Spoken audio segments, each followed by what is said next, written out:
with our national anthem.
There we have it, a couple of great first pitches, don't you think?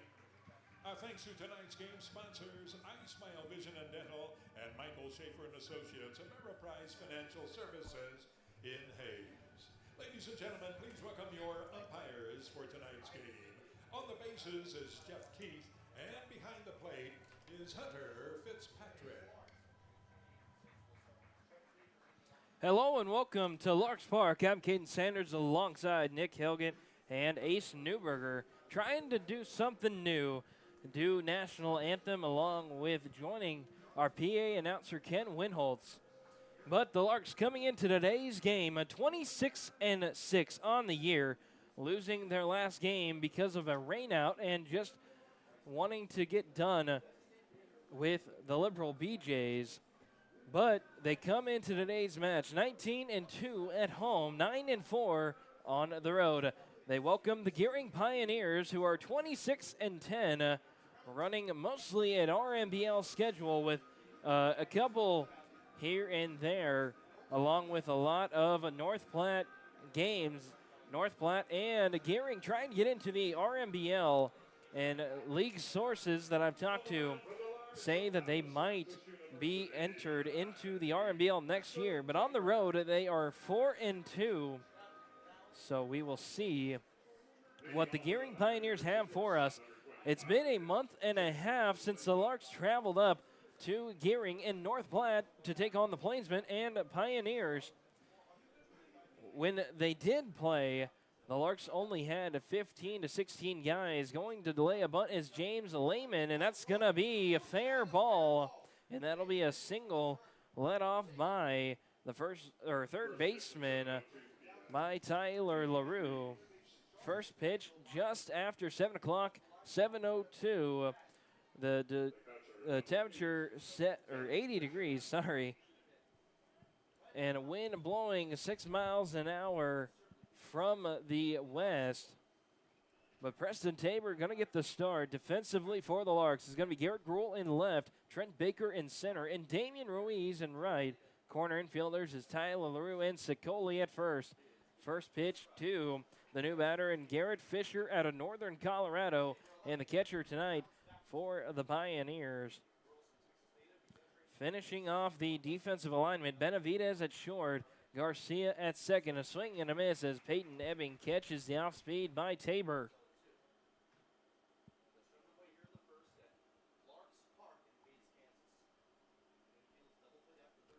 Tabor getting set on the right side of the mound. Checks the runner at second. The 0-2, a swing and a miss on the changeup on the outside, and Tabor make that 31 on the season with that swing and a miss punch out. And attacking here early on, and that first bunt down the left field line, I mean, it was a great bunt to get on base and cause trouble for Preston Tabor here early in the game. So now coming in, it'll be the right fielder out of William Woods University, Isaiah Gibbs. Kicks and fires. That one on the inside and missing the home plate umpire, Hunter Fitzpatrick. And on the bases, it's going to be Jeff Keith. Tabor this season 2-0, 16-1 innings pitched, 11 hits given up. This one fouled off. He's given up 2 runs and 2 of them earned, but also a walk and 31 punch-outs now. The 1-1, this one swung on to Benavidez. A ground ball, this one going to be 6-4 and 3 double play for the Larks as they get out of it early on a fielder's choice. The Larks leave the Pioneers scoreless after the first.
It'll be Garrett Hames for the Pioneers to start off. And we did see Hames in game number 2 up in Gearing.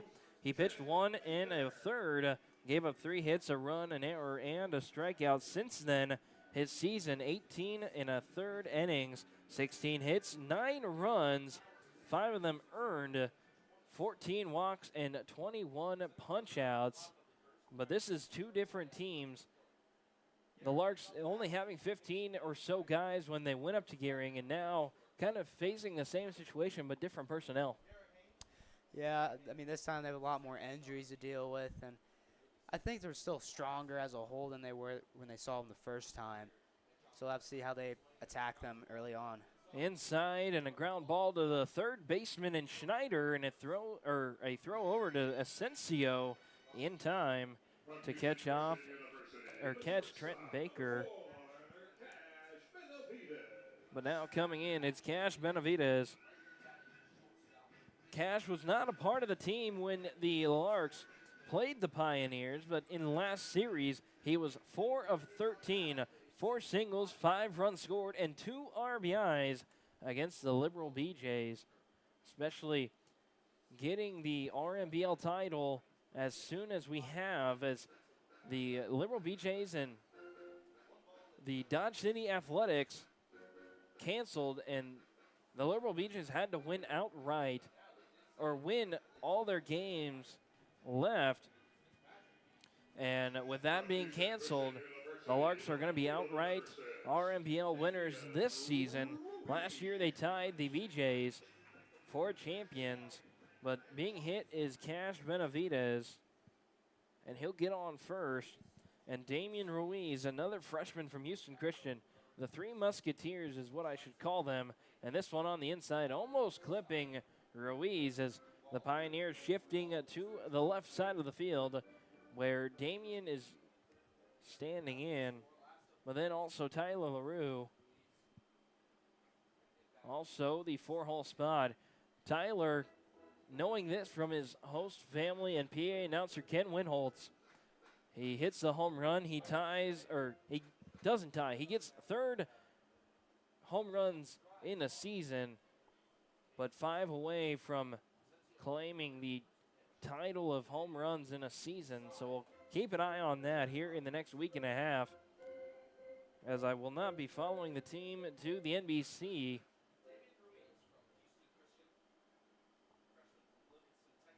The 3-0, this one, a swing, a drive into left field, and it's going to find some grass. And they go station to station. Cash Benavidez at second.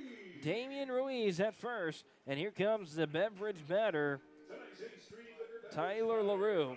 And Damian Ruiz staying hot like he was last series. He went 7 for 14, and he's showing tonight that he's still feeling it. But now it'll be Tyler LaRue. Last series against the BJs, 3 of 11, a home run and 2 singles, a run scored and an RBI.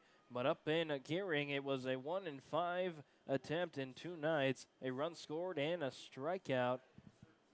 But with me spilling water on one of my charts, it is a swing, a drive. Are we going to San Francisco? Yes, we are.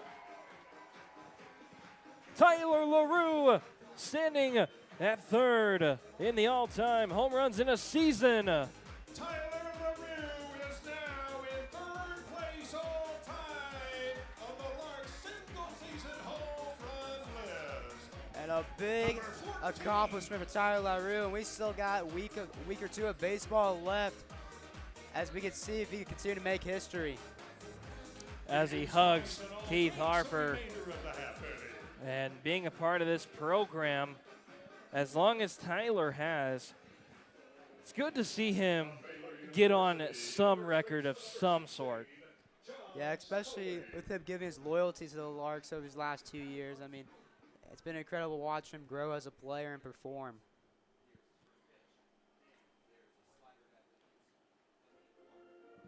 And that one in there from Hames to John Sicoli, a sophomore from Baylor. For some reason, I put him at left field. But he is at first tonight, as he has been. But for Tyler LaRue, I got to go back to him. And on this stat, he is the RBI leader, or one of the RBI leaders, and he makes that 47 on the home run, and that one called a strike for Hames. So Sicoli down 1-2, but if there's anything that I know best, Sicoli has a keen eye, and going to batting practice today, he put the barrel on the ball, to say the least, and it looked like he felt good out there. Yeah, I mean, that swing looked amazing as he threw it over the left field wall.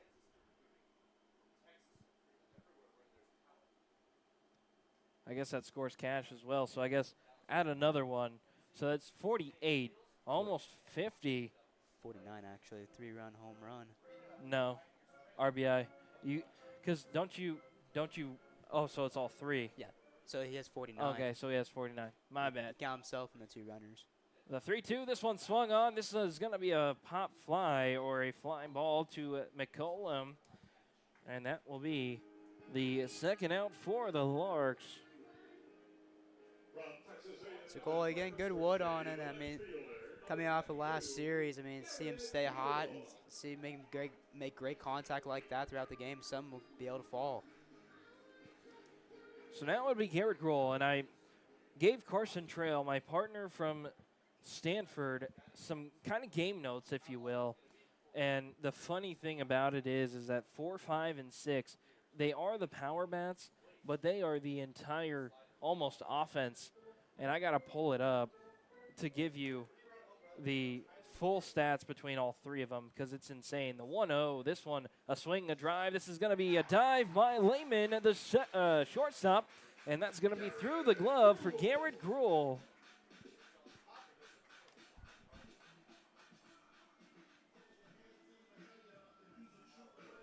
So that'll be Garrett Grohl's 11th single on the season, as now Big Papa comes up, and he had a big smile And I think he had a really good off day trying to take care of the soreness, and had a good chuckle with everyone this afternoon. I think it's like you're saying, I mean, he was limping around the ballpark the other day. I mean, the way he catches with Brady Evans, I mean, I'm sure he had been feeling it. Going back to my game notes, I used the Larks theme song. It's quoted, "I can't wait to see a home run. I know for sure there's going to be one." Tyler LaRue now has 14, Gruel has 10, and Sicoli has 7. This one fouled off by Big Papa, and now the count 0-2. The entire team, before the game, had 46 home runs total. That is 1.35 home runs a game. Wow. The 0-2, this one just high to Peyton Ebbing, and that could have been a strike. Okay, so 4, 5, and 6 is the rock of the offense. Sicoli, LaRue, and Gruel have 120 hits, 23 doubles, 2 triples, 30 home runs, 126 RBIs. I have 2 RBIs, so I don't know what the 84 is, but 62 walks as well. Run scored, maybe? Yeah, maybe 84 is runs scored. But, yeah, that is ridiculous for a set of 3 that at points have had their struggles, but all 3 of them have really carried the team. I mean, that's incredible numbers right there. I mean, they don't play over 100 games. They play maybe 50 games throughout the year, so those numbers are incredible.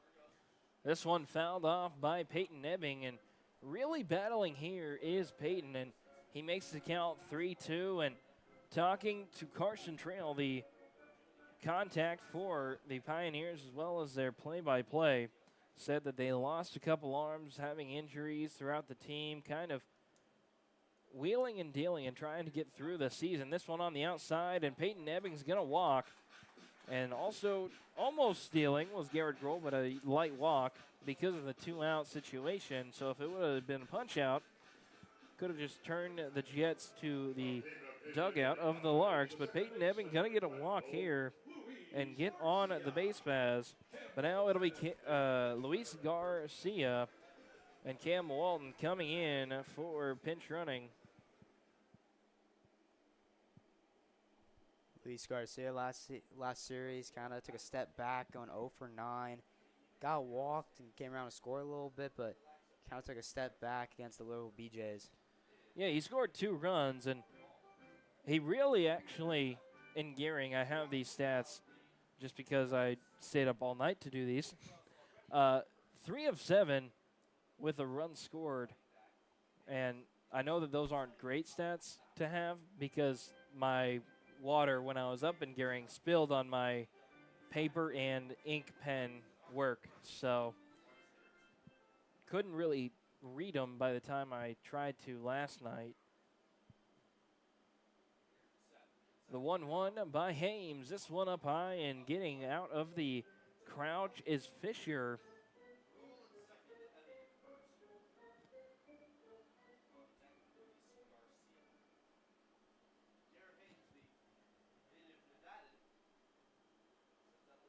The 2-1 by Hames. This one a foul off and right in front of the Pioneers dugout. Compared to when I was up in gearing to now, there used to be a lot of Pioneers, but now it seems like there's just not a whole lot of them. The 2-2, 2 outs by Hames. This one a swing and foul off just to the left of us here in the press box.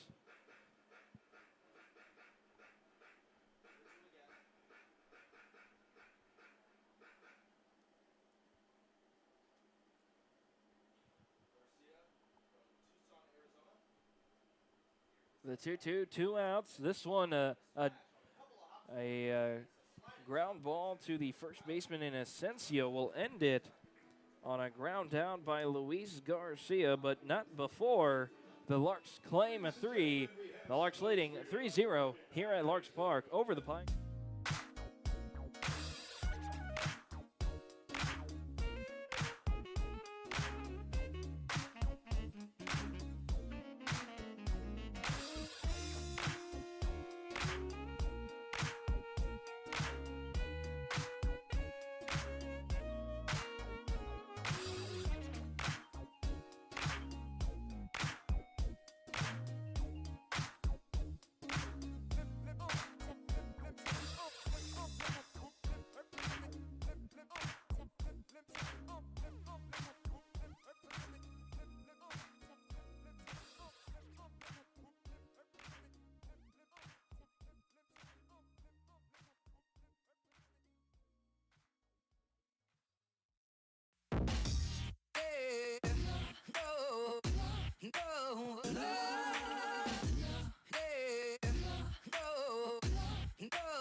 It'll be the first baseman, Michael Asensio, the designated hitter, Brad Halleck, and also the third baseman, Cam Schneider. 4, 5, and 6, all two up for the Pioneers against the Larks.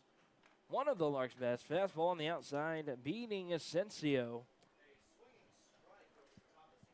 But Preston Tabor, one of the best for the Larks, and he'll go back out for a second inning. This one on the outside just a little bit. And we saw last time when Preston Tabor took the mound, the Liberal BJs were able to actually get to him, and something we haven't seen all season is anyone really compete with Preston, and that was kind of a shocker for me.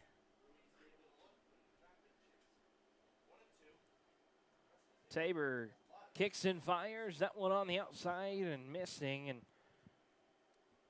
pitching-wise up in Western Nebraska, Tabor wasn't up there. The 2-2, this one swung on and fouled off down the left field line and in the Larks bullpen.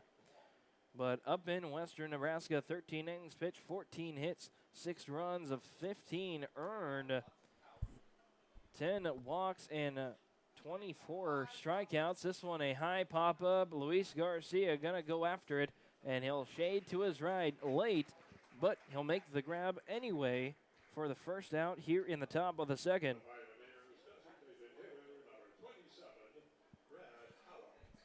So now stepping in, it'll be Brad Halleck. And Halleck, when we were up in Gearing, 3 of 7, 3 punch outs, 3 runs scored, and 2 RBIs.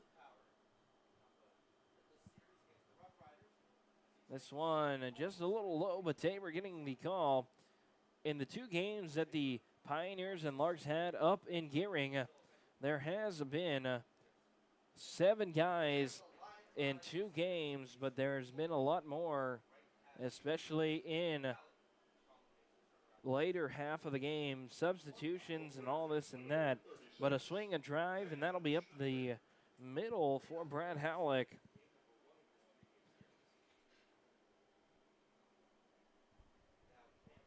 But now Cam Schneider out of Fresno State and third baseman for these Pioneers. This one a drive into the left power alley. Going deep is Trent Baker, and it's going to take a one hop off the warning track. Running around to third will be Halleck.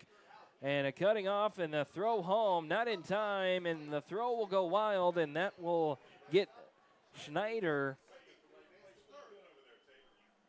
And Tabor really watching that one when he could have been behind Ebbing on the throw.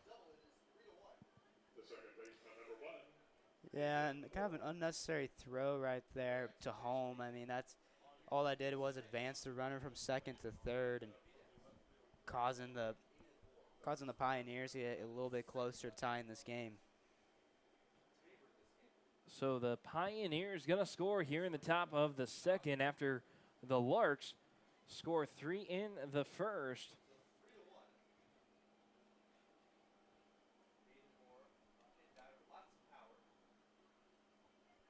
The 0-1 slider hit into right field, and that's going to be an RBI single for Aiden Orr out of Oakland University. And kind of like last series, I mean, Liberal BJs were bouncing on top of them.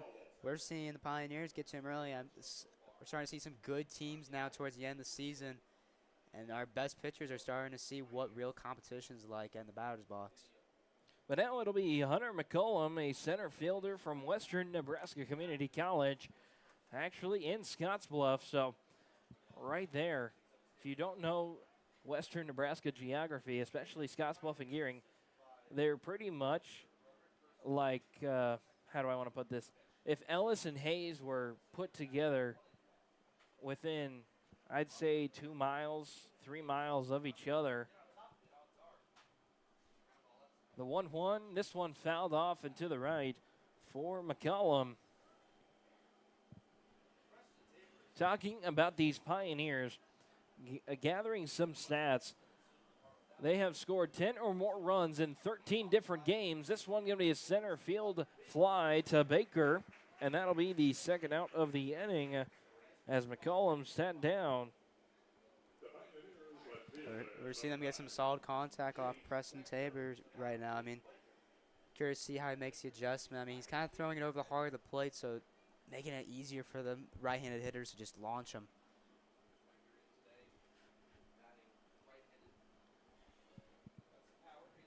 For the Larks, it was key that they scored first, and the reason why, if the Pioneers score first, in 19 of their 36 games that they have played, they've scored first. In those games, they're 14-5 when scoring first. That one in there for a strike for Tabor, and now the count 0-2 with 2 outs between Jake Wegner from Wisconsin Platteville and Preston Tabor. This one fouled off and to the right as we do the 0-2 once again.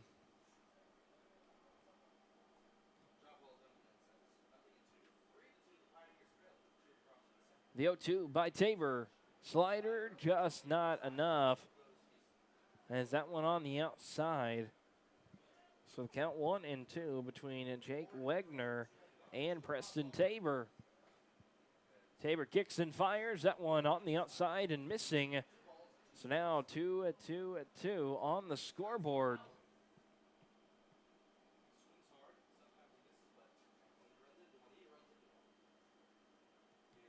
This one a curveball on the outside, fooling Jake Wegner, and make that 32 punch outs on the year. 2 tonight via swing and a miss. We head to the bottom of the second. The Larks leading at 3-2 over the Western Nebraska Pioneers.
Hello and welcome to Larks Park. I'm Caden Sanders. Alongside me, Nick Helgett and Ace Newberger, if you can see him all the way down there on the end. But Garrett Hames set to go against the Larks here in the inning. It'll be Bryson Evans, who has not hit today. And then the entire lineup that scored 3 runs through 1 through 8. Bryson Evans, the designated hitter tonight. And also freshman going to Gateway Community College.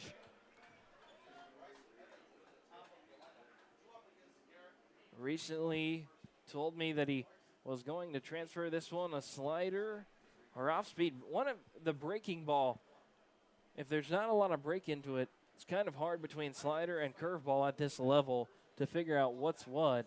But the 0-1, this one on the outside and missing from Hames. Usually that means he's holding on to the ball too long. He's not reaching as far as he can and releasing it. He's just kind of glued to his hand almost. That's not what you want. A ground ball trying to get it as Hames. Bryson Evans showing the speed across the diamond by the shortstop. Not in time by Heyman. A great play by Heyman, but an even better by Bryson Evans showing off the speed once again. And speed really does kill.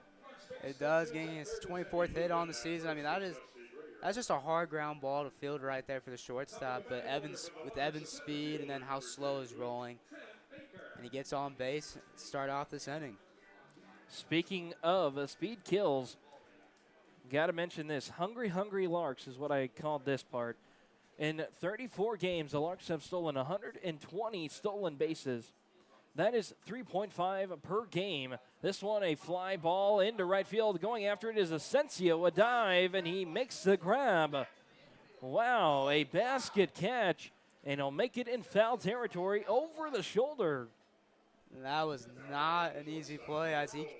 It was a weird one. I mean, he almost slid forward, but he made a basket catch. I mean, it was kind of a weird play right there, but able to get the out either way. But going back to it, 93% success rate in stealing bases. Damian Ruiz leading the team at 30, and that might be good enough to try and get into the Larks leaderboard in steals. Baker at 20, runner goes and Evans. A throw, this one in time, and it's going to get Bryson Evans. Speaking of Evans, well, he's 19th, almost going to tie Baker in 20 in the season, but gets caught there. Also, LaRue has 12. Velasic, who is injured, and I didn't see him today, but he's been with the team. A ground ball up the middle, dive by Orr, but that's going to be a single for Cash Benavides. And we've seen this all year round. I mean, when a player gets hit in their next at-bat, they seem to always get on base in some type of way. I mean, it angers them. And Cash, his first at-bat getting hit, comes back up and knocks one up the middle. So here comes the steals leader. He had a single last time up and a run scored because of the Tyler LaRue home run, getting into third in the all-time season's home run. Especially with the prestigious, program that the Larks come with. 77 years, and that's a lot of talent. And to say that you're one of the best home run hitters, especially with talking to Frank Leo and Keith Harper, they both said that, they quit keeping track of how many guys have made it or signed with the MLB ranks and pros, but they've had over 700 players make it above college at least. This one, a high curveball and not enough curve on it. Diving out of the way is Damian, and so count 2-1. Well, I mean, this is an incredible organization that's found in Hays, Kansas. I mean, we've seen guys like Albert Pujols, Lance Berkman, Chris Woodward make their way to the majors and make an effect on the big leagues, and they started here with the Hays Larks. That one on the inside and almost there, but not called by Hunter Fitzpatrick. And Garrett Holmes not liking that call.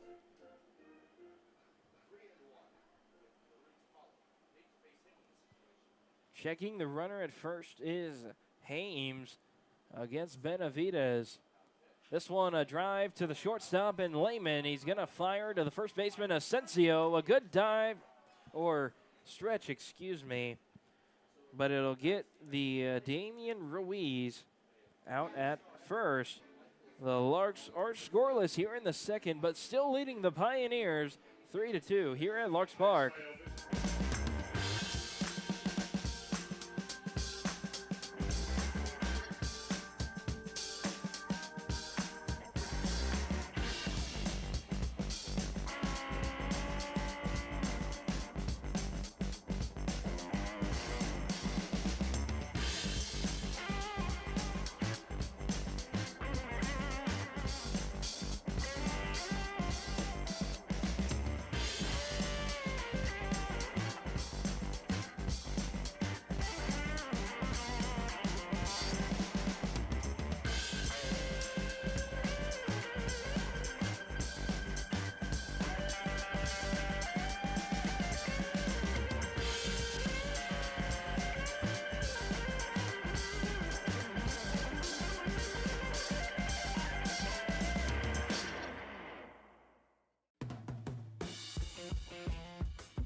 All right, it'll be Preston Tabor time in another inning of work as he goes up against 1, 2, and 3. He had a 1, 2, 3 inning, a ground ball to Sicoli. He's going to run it out against Lehman. And that's how we start the third inning. And a great way to start with the first pitch, getting in and out after kind of a rocky second inning. So now it'll be Garrett Fisher, and he was the first punch out for Preston. And already seeing the lights turned on here at Larks Park.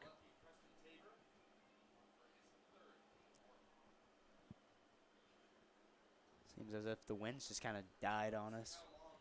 That too. This one just a little bit high from Tabor. A good crowd here on this Friday night. A nice night at that. First pitch was 80 degrees, and this one in the strikeout or strike zone. You can tell that I am on low sleep trying to figure out words that I'm trying to say. Curveball is in there, though, at 1 and 2. And so now Tabor looking to get another punch out against Garrett Fisher. And Fisher, last time out in the series, had 2 punch outs. Could get 2 punch outs here. This one fouled off and in. Thought we would see that go to the pool, but it hits the netting behind the batter's boxes. The 1-2 by Tabor. This one on the outside, a ground ball by Sicoli, and trying to get the runner, and a tag applied. Yes, in time, as a jumping is Garrett Fisher. Not happy about that one. But there's not a whole lot you can do, especially with the umpire right there trying to make the call and the great angle that he had. It looked like he had a good angle. But now coming out is Hunter Fitzpatrick and going to talk to Jeff Keith, and they're going to call him out. And it's one of those bang-bang plays that you can't really, harp on the umpires, because I know personally that that's a tough play to call. Yeah, I mean, he's not in the best spot, especially with the tag being applied around him where he can't really see very well. So you almost got to kind of assume and watch where his glove ends up after he goes for the tag. The 1-0, this one a swing and a miss on a half-hearted one at that. And that will be 1-1 between Tabor and Isaiah Gibbs. Last time out, a ground ball, double play. This one to Preston Tabor, all to the right. A toss in time. 1, 2, 3 in the top of the top 3 in back-to-back at-bats in the first and third. The Larks leading 3-2.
It'll be Tyler LaRue John Sicoli, and Garrett Gruhl all due up. And we talked about it earlier, the lifeline in the offense.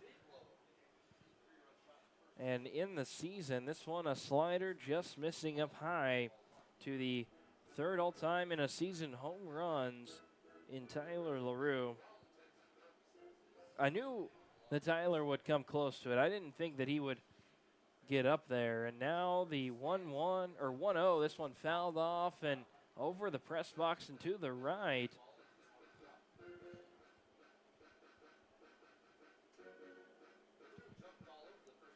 And it's no shocker, I mean, that he hits as many home runs as he does. If you've ever met him or seen him in person, he is a big dude. Yeah, he makes me scared. And this one, a drive, left field. Is it gone? And it is gone. Another home run for Tyler LaRue. And back-to-back at-bats. And LaRue, excuse me, home run. And that will be a second all-time and tying in home runs in a season. And another hug from Keith Harper and LaRue.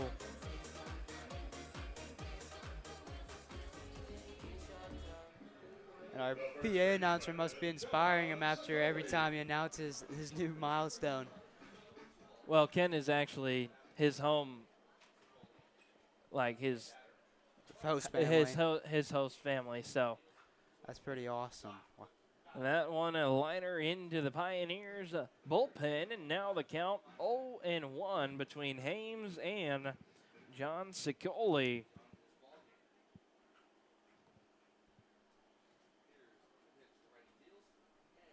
That one fouled off by Sicoli. So now the count 0-2. So that home run brings him to his 50th RBI on the year as well. So hitting not one milestone, but two and one at bat. The 0-2, a swing and a miss, and around the horn, the Pioneers go. Let's pull up the stats while I'm at it to see here, because I have the season stats. I don't have the all-time record stats, so. And would this be for Larks history or be for NBC? Larks. Larks. So now Garrett Gruhl stepping in after the punch out by Sicoli. That will be the first punch out of the night for Hames, but also 22 in the season. This one a drive left field, going to his left is the left fielder and Wegner, and he'll make the grab for the second out of the inning.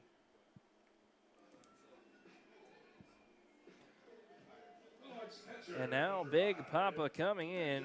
Peyton Ebbing last time out got a big walk.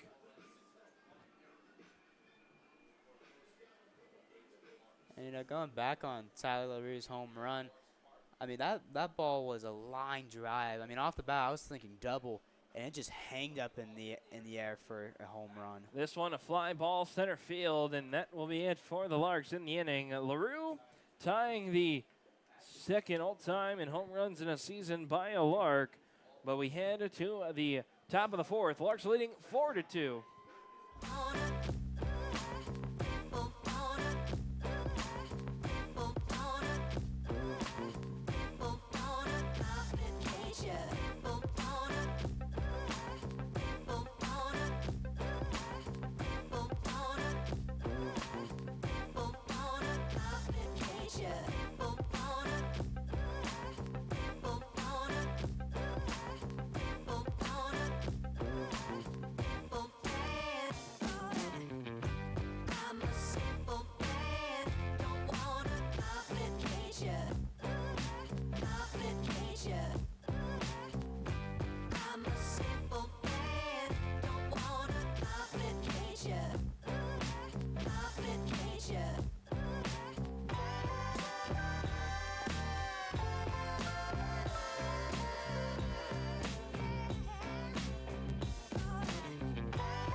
it'll be Michael Asensio set to go against Preston Tabor.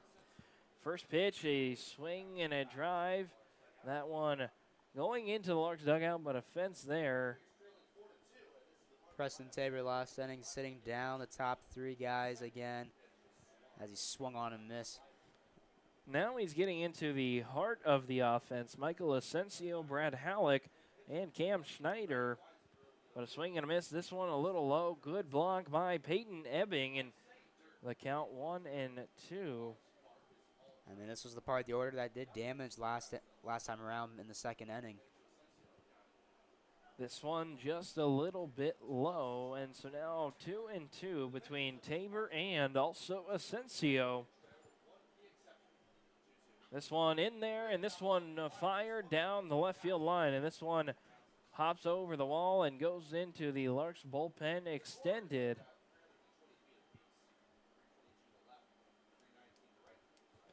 Speaking of the Pioneers, on the opposite hand, the 2-2, swing and a miss. Tabor getting 33 on the year. Preston doing what it does best. I mean, great ball movement, lots of spin on that pitch as that breaking ball just breaks down and away.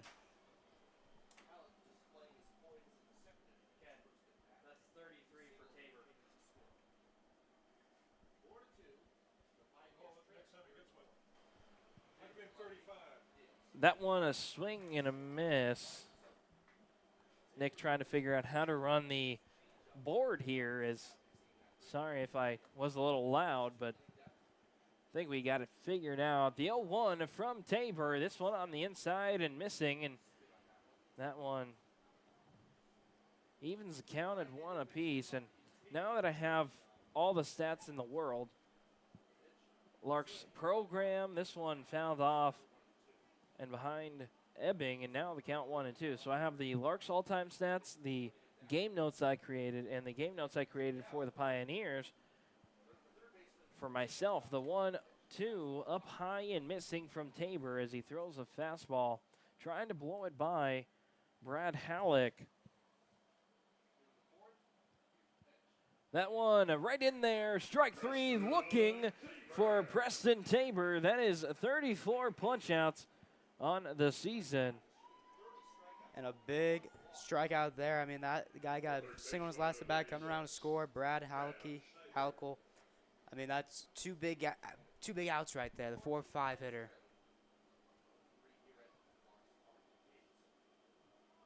The 0-2 by Tabor.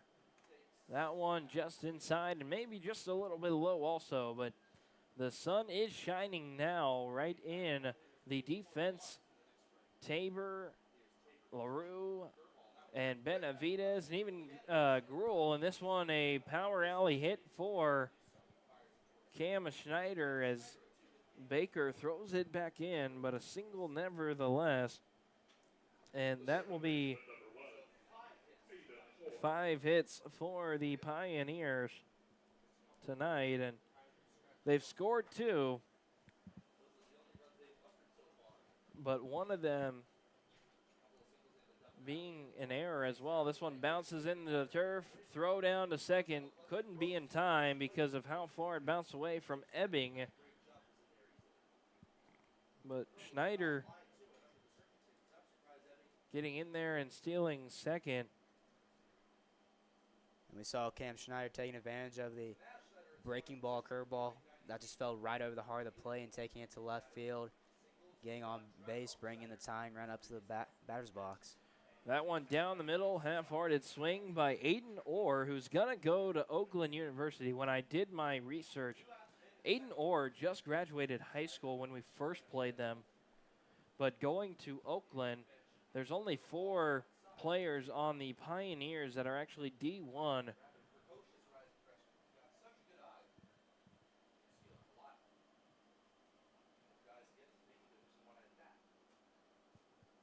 The 2-1, this one swung on to Benavides. He's going to take it off the hop across the diamond in time to get Aiden Orr as he bounces up and down on the call, but in time.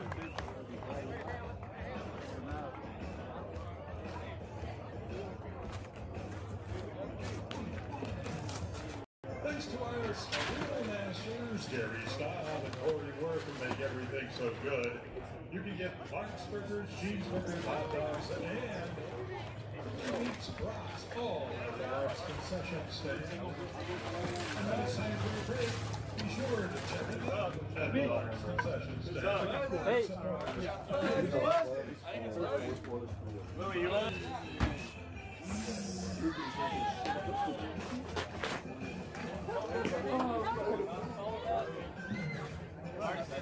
Good thing you're. Yeah.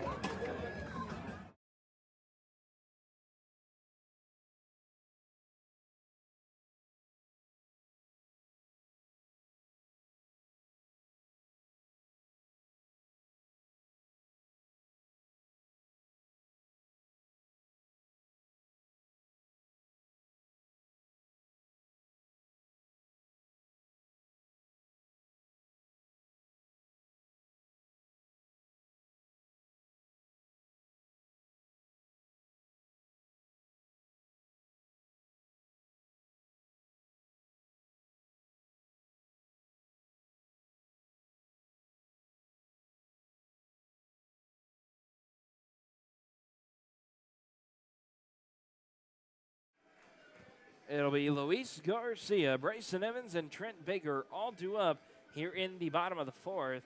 Larks leading by 2 as they get set for the latter half of this game against the Gearing Pioneers, who come in with a win, or one win in their win streak. And Larks coming in with 1 loss, taking on one of the best programs, if not in the state of Kansas, but also in the nation, in Liberal.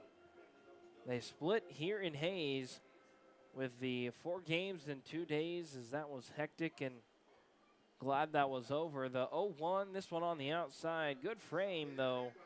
Trying is Fisher. But Luis Garcia stepping in, the 1-1 from Hames to the new North Dakota State Bison. A swing and a miss on the outside fastball.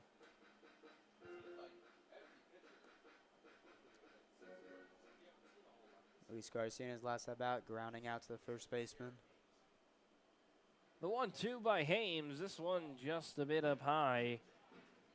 Say collarbone height for King Louie, and evens the count at 2 apiece. Could get it here on the base paths. The 2-2, this one bouncing and gets away from the catcher in Fisher.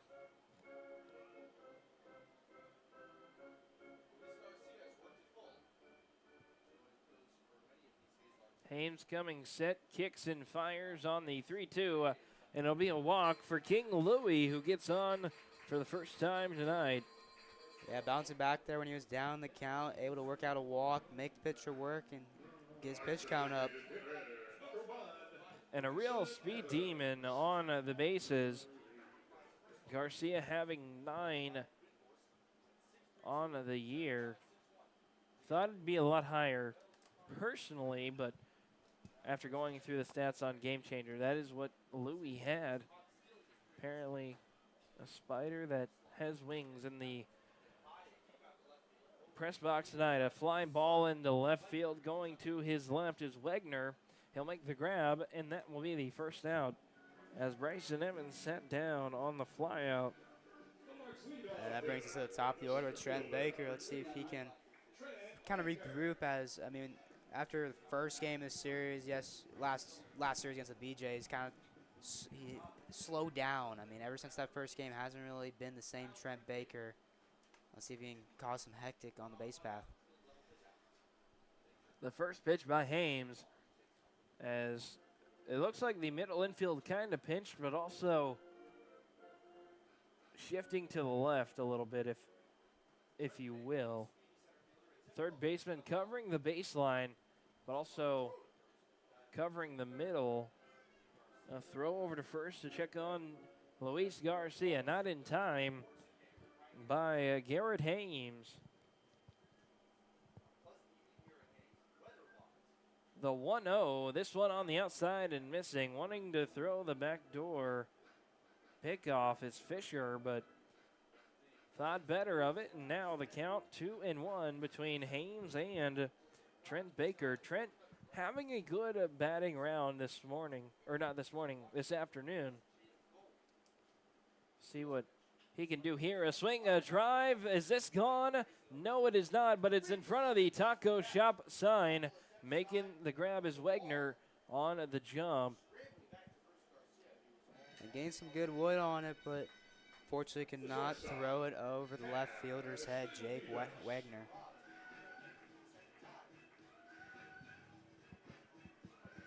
So now we catch Benavidez. He has been successful tonight, 0 of 2. As a hit by pitch and a single.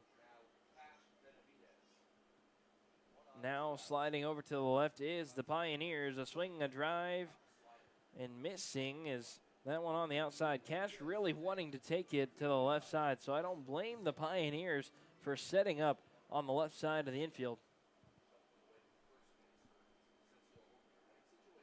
The 0-1 for Hames. A throw over to first, not in time because the throw was on time, but Asensio drags the glove on that turf. Yeah, I mean, Garcia kind of napping over there. He almost got caught slacking. Hames checking Garcia. He'll fire on a quick pitch, and that one called strike.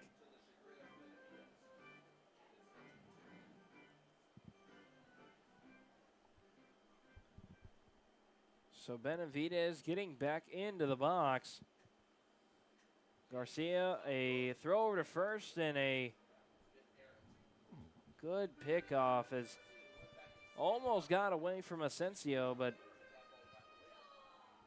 had enough glove to catch it.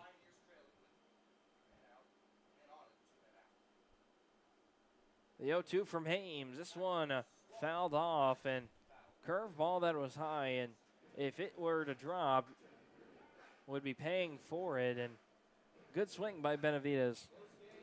Yeah, I mean, that ball looked like it was almost going to fall out of the zone if it kept going, but Benavidez doing a good job protecting at the plate. The 0-2 and a throw over to Garcia and Asensio at first. Having some great pace here in this game. We have made it almost 4 full innings in an hour. This one, a throw and on the inside from Hames and just missing. The Pioneers are warming up somebody in the bullpen, so we'll see who they bring out maybe next inning or even after that. But Hames really kind of taking care of himself here in this inning and a half, other than the home run and, well, the home run and a walk. Yeah, for Hames, I mean, it's just been a Tyler LaRue story tonight. I mean, 2 home runs. He's accounted for all of the RBIs and runs scored in this game. A swing, a drive into left field. Is it going to fall? Yes, it will. It'll take a hop before the Next Tech Wireless sign. Luis Garcia coming around third, and he will score. And Cash Benavidez, 3 of 3 tonight, but 2 of 2 actually, with a hit by pitch and scoring and having an RBI as well, scoring a King Louis. The RBI counts for 9 on the year in what is a short summer year for Benavidez, but really making the most of it here up in Hayes. Making the most of it with the very little time he's had. Coming up big to extend the Larks to a 3-run lead. So now coming in will be Damian Ruiz, and Hames really watching Benavidez at second, and that one on the inside, and apparently the bubbles are back. Not a fan personally, as I've stated that before, but I guess blowing bubbles is a ballpark thing to do, and that one a 1-0, this one a drive, that one over the head of Lehman. Coming in is McCollum, around third is Benavidez, a throw home, not in time and wild. Damian Ruiz is gonna make it to third. No one covering home, and going back is Fisher.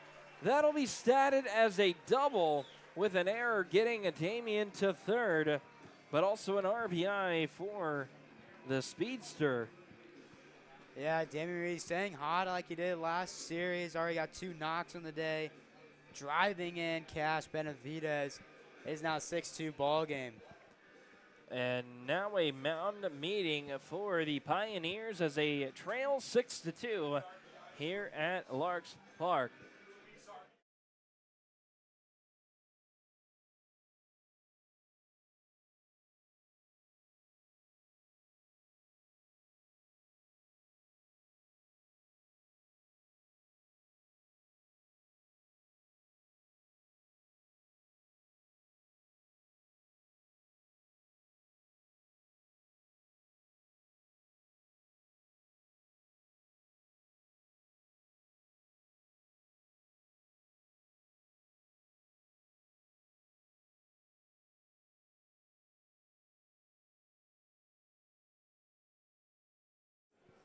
And Damian Reed knocking in his 30th RBI on the year and getting his 45th hit as well, as he gives the Larks a 4-run lead here in the bottom of the 4th.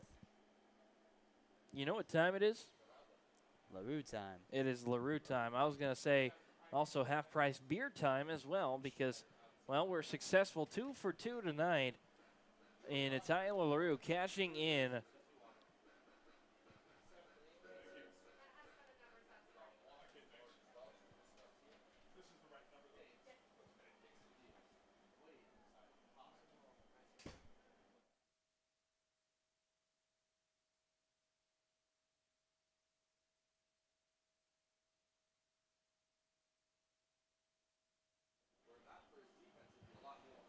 Hames missing on the outside of the strike zone in a wild pitch. And coming in is Damian Ruiz as he scores one more time this season, scoring his 58th run of the year.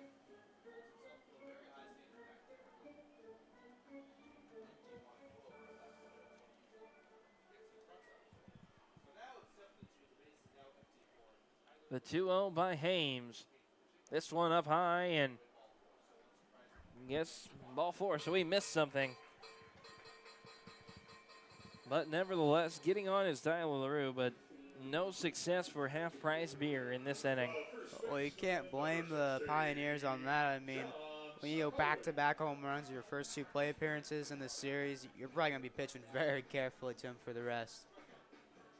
Well, and LaRue was a part of the lineup when the Larks came out to Gearing and wanting to seek revenge after the first game. This one, a smacked hit out to the 8th Street Liquor Beverage sign, and slipping is the right fielder, and Gibbs coming around is LaRue, and Sicoli in RBI, scoring a Tyler LaRue and bring out that sprinkler. And just pulled it down the right field line, continue to pull the ball like he's done all season long. Hitting it, knocking his 31st hit of the year, driving in his 38th RBI as well. And now coming in is the coach of the Western Nebraska Pioneers, and Brandon Nelson, and that might be it for Hames as the Larks leading at 8-2, and yes it is. We'll take a break here on the Larks YouTube channel.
Garrett Hames coming in. It'll be Brody Fay. Sorry, Garrett Grohl coming in. He's 1 of 2, but going back to Hames. Nick, you have the stats. Yeah, going 3 2/3 innings pitch, striking out 1 batter, walked 3, and that's kind of led to his downfall. Had a hit by pitch and allowed 8 earned runs off of 9 hits. They were just hitting really well off of the right-handed pitcher tonight. But now coming in, it'll be Brody Fay, a left-handed pitcher. This one a curveball just a little bit high from Fay. And it'll make the count 1-0. And an interesting curveball there. I mean, almost it's like an arch. It just went up and then came right down.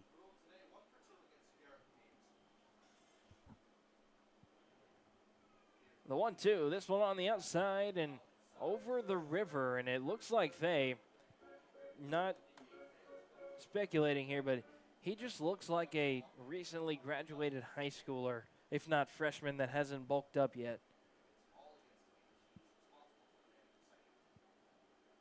The 2-0 by Fay as he watches Sicoli at second. A drive into the power alley and running is Sicoli. Garrett Grohl going to get an RBI, a stand-up double for the Islander. And the Mafia member himself taking shots tonight.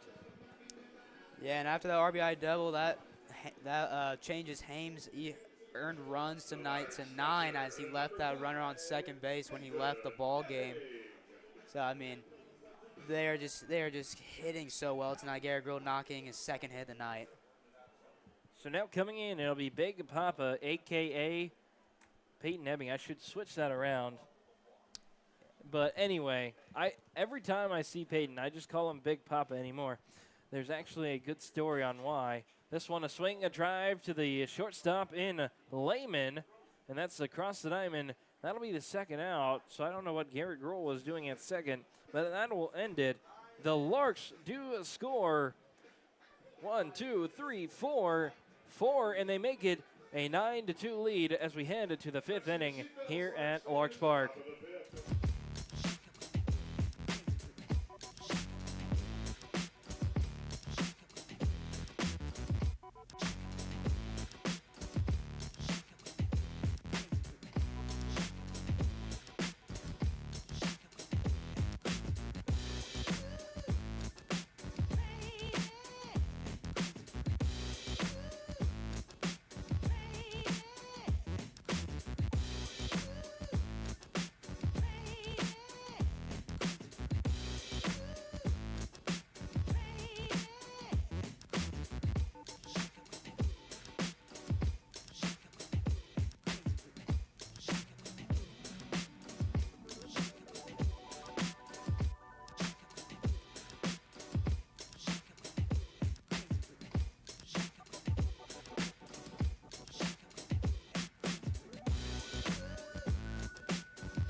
It'll be Preston Tabor's ball game, trying to get another victory as he's on his way to 2-0. As he only needs to finish this inning, pitch on the inside, jumping out the way, and Hunter Fitzpatrick kind of looked at the batter in Hunter McCollum. The 1-0, and this one in the strike zone for Tabor. No one really warming up for the Larks, and I say why not? Mike Cruz getting into the bullpen. But now the count 2-1 between Tabor, but everyone's pretty lackadaisical over in the Larks dugout. And a good dance by McCollum as a pitch on the inside doesn't hit him, but out the way. Well, you know, Tabor's really settled down since that second inning so far, and though in a 3-1 count, let's see what he can do to battle out of this. This one fouled off, and now the count 3-2 between Tabor and also Hunter McCollum.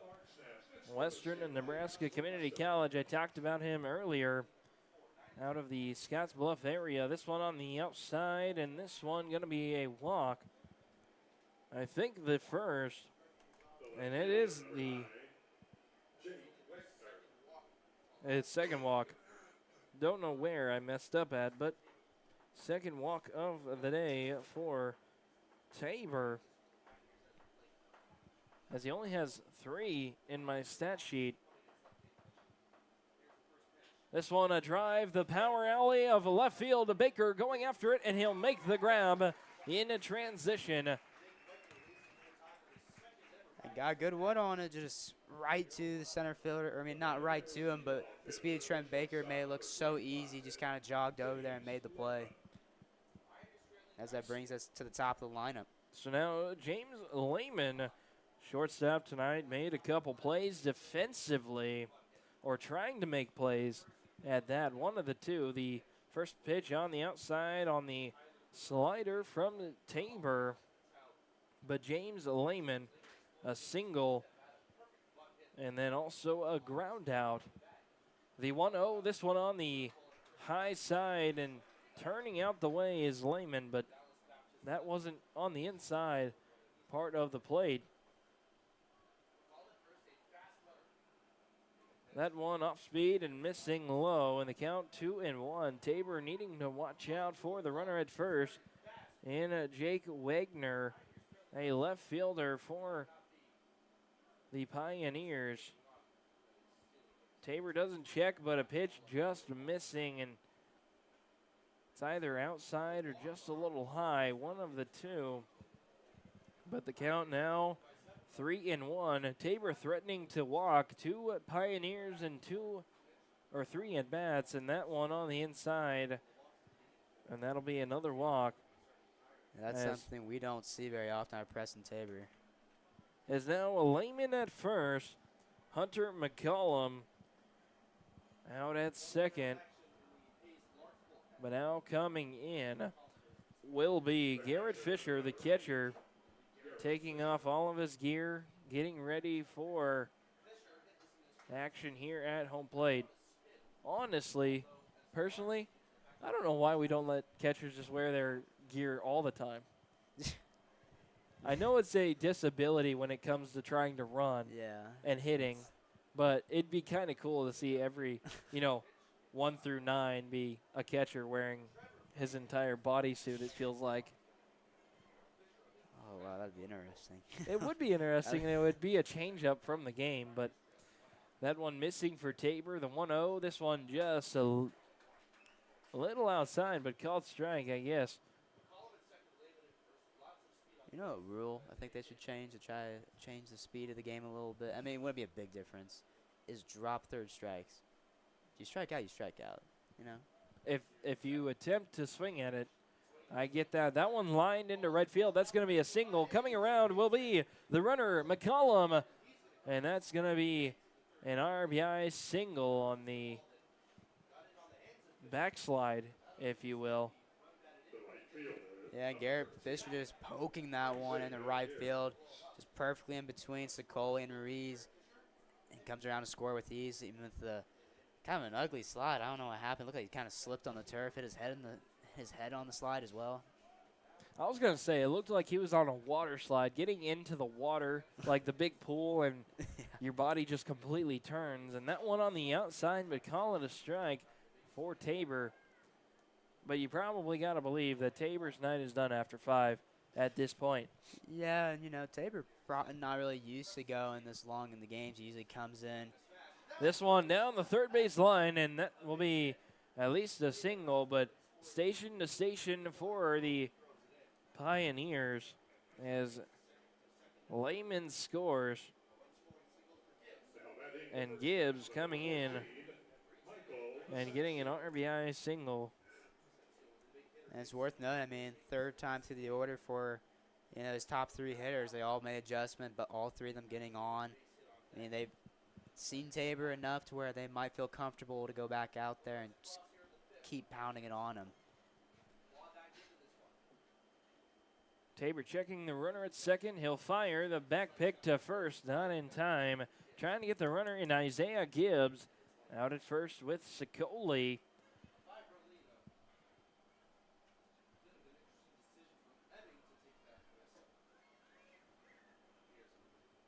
The 1-0, this one on the outside and breaks in. As I'm trying to be the assassin killer of the flies that are piling up here.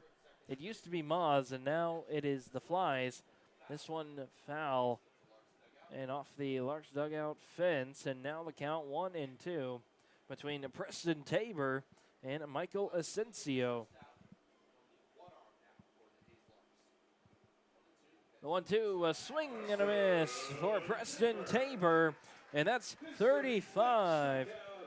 Strikeout of the season. I was waiting for Ken to join me, and I guess we did it at the same time.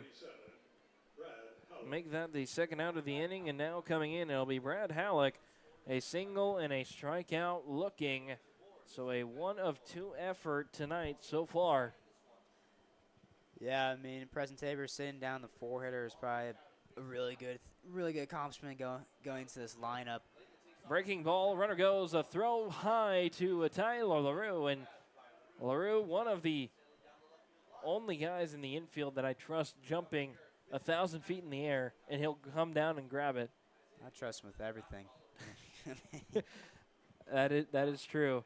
Guarding my house, taking care of my dog. I mean, anything and everything Tyler could probably do. He can be the godfather of my future kids, honestly. I trust him.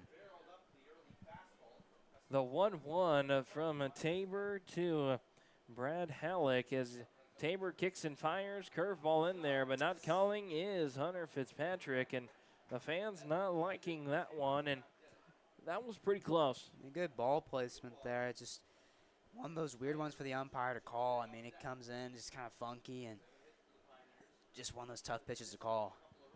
The 2-1, a ground ball. Tabor going after it, and he'll throw it over to Sicoli. And Tabor getting out of this one in control for a win. But we will have to see going into the bottom of the fifth. Larks leading 9-4 here at Larks Park.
We are ready to go here, and Brody Fay back on the mound for the Pioneers. He'll set to go against King Louie. First pitch by Fay, and that one over the river in the left-handed batter's box. And Louie loves to go up against left-handed pitchers in the right-handed batter's box and right-handed pitchers in the left-handed batter's box, trying to see the ball across the body and not having to see it come in to him. Yeah, you got a lot better view when it's coming from the opposite arm slot. You get a lot different read, different angle on the ball instead of when it's coming on the same side as you're facing the batter's box. A swing and a drive into center field as McCollum shaded over to the left and possibly caught McCollum if he would have been a dead center, but that'll be a single for King Louie. Getting his 25th hit on the year. See if Garcia can get his 10th steal as well. But now coming in, it'll be Bryson Evans.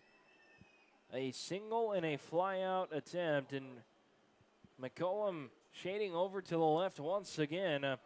The 0-0 from Fay as he looks on at Garcia 3 times and then throws a bunt attempt, and this one popped up. Going back is the catcher and Fisher, and almost there because of the speed and the legs on Fisher. Not get there as he would have, if he would have slid.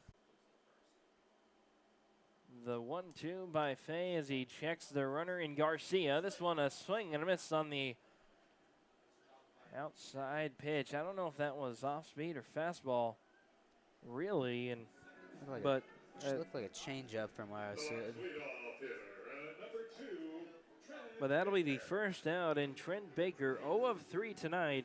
But after Baker, it's a slew of Larks that are hungry for hits and bases.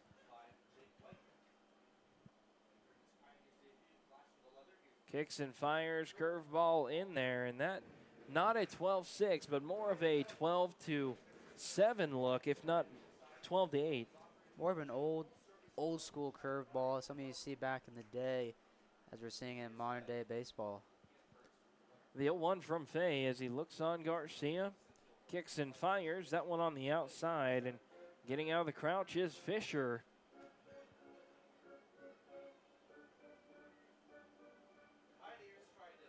Nice night here at Larks Park. No weather, minimal clouds in the area, 78 degrees still, and this one a ground ball to Lehman. He's going to throw it to Orr to first base and Asensio, and he pulls off the bag on the error by Orr.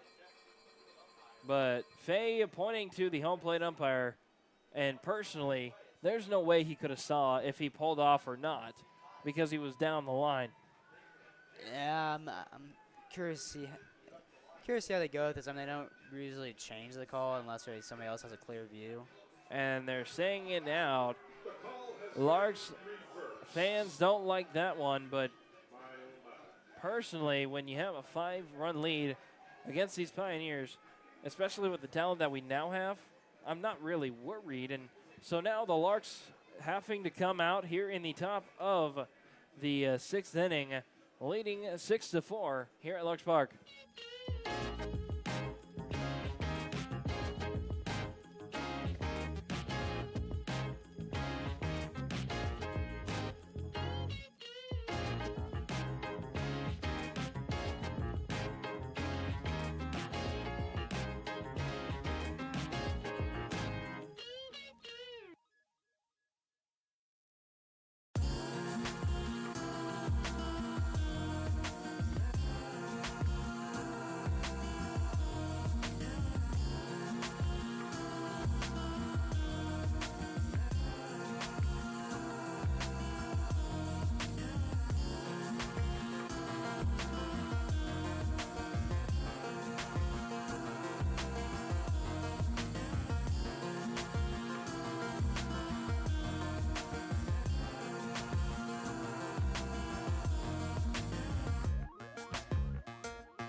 6, 7, and 8 all due up. It's Cam Schneider, Aiden Orr, and also Hunter McCollum. But the day is done for Preston Tabor. And Nick, you have his stats. Yeah, Preston Tabor going 4 innings, striking out 5 batters, walking 2. I mean, not his best of days, but was able to go out there and get the job done, allowing 7 hits on 4 earned runs. Pitch missing in the count 1-0, and firing on the outside and call it a strike, so it'll even the count 1.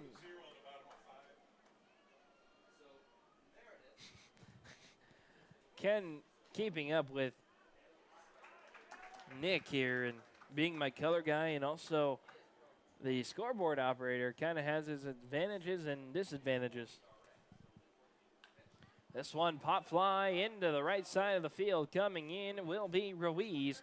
He'll make the grab, and that will be the first out of the inning as Schneider sat down on the pop fly. Big out there as Cam Schneider had not gotten out at that point. So to get him out, start off this inning is a huge first out. Now it'll be Aiden Orr out of Oakland University, but just graduating high school in May. So congratulations, and really carrying this Pioneers team. Looking at his stats as he takes a ball 1 there, so the count 1-1. But Orr, when we went out there, was 2 of 6, and I was really impressed. 4 RBIs, 2 runs scored, a 2 strikeout night, and also, well, in 2 games, but also a walk.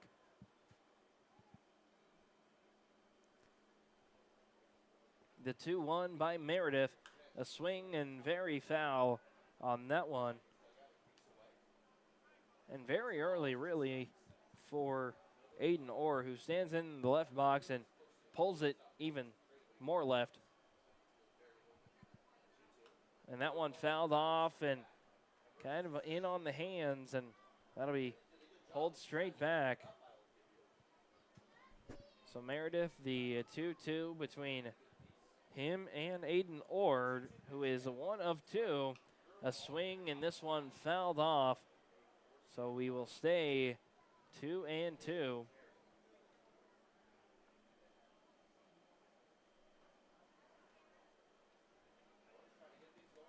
Meredith kicks and fires. This one on the inside, and that one is a foul. And that was pretty close. Just doing a lot of jam shots right now, just trying to fight it away. And speaking of Caleb Meredith, get back to him here in a second. I know we're already almost 2 outs in. 2-2, swing and a miss, and make that Caleb Meredith's 25th punch out of the season.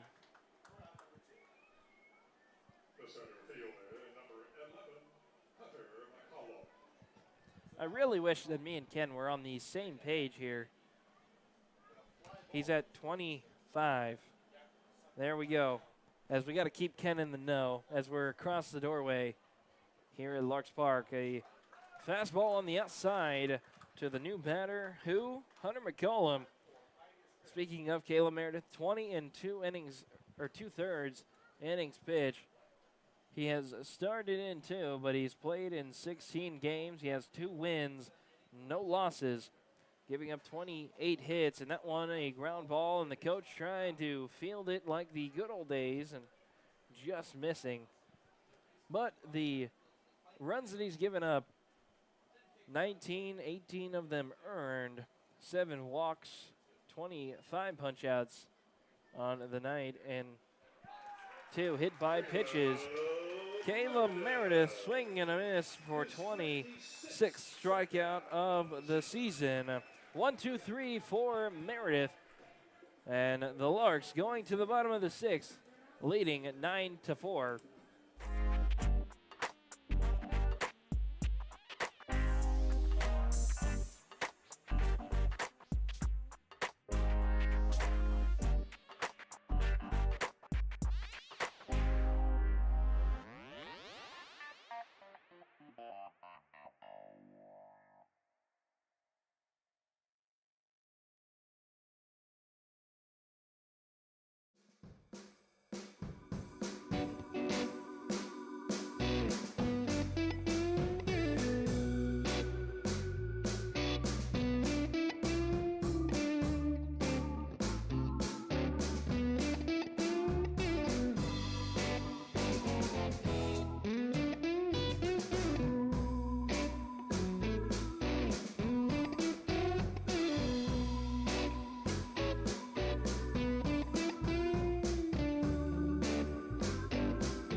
It'll be Brody Fay back on the mound for the Pioneers.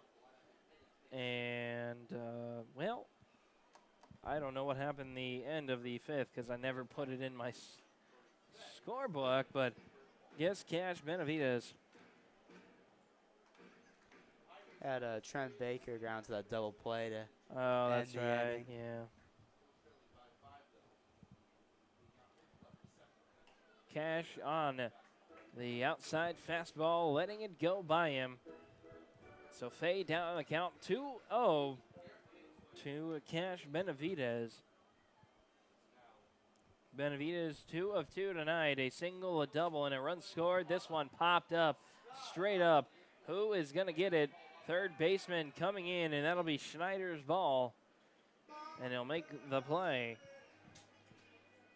The right fielder, number 6, Damian Ruiz. It'll be Damian Ruiz time, and a single, a double, and a ground out. Not in that order, but the success rate right there is 2 of 3 with an RBI, 2 runs scored, and that ground ball to the shortstop in Lehman.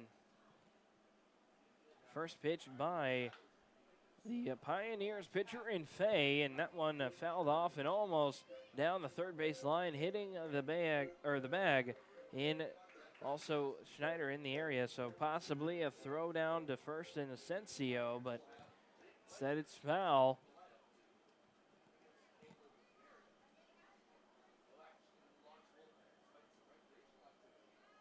The 0-1 by Fay, and this one on the outside. And Fay really likes to come over the top with his arm. Yeah, he's got kind of a weirder delivery. I mean, especially with his curveball. I mean, it shows when his curveball kind of lobs in there. Not an ideal curveball. And that one on the outside by Fay, and the count evens out at 1 apiece.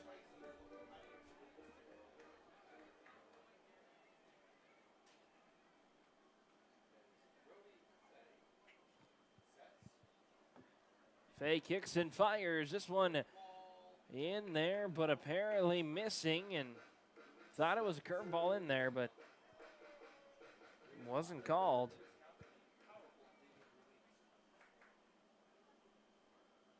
So now the count 3-1 between Fay, and this one low, and Ruiz will get a walk. Getting on for his 3rd time tonight, as we know what he can do around the base paths. Damian has walked 27 times this season on that one right there. And it's a good day for Tyler LaRue. 2 of 2, 2 home runs, and tying for second place in a season home runs, and possibly could try and get to first if he bats around. Runner goes, throw to first. No one covering second, a throw down, and or taken down, and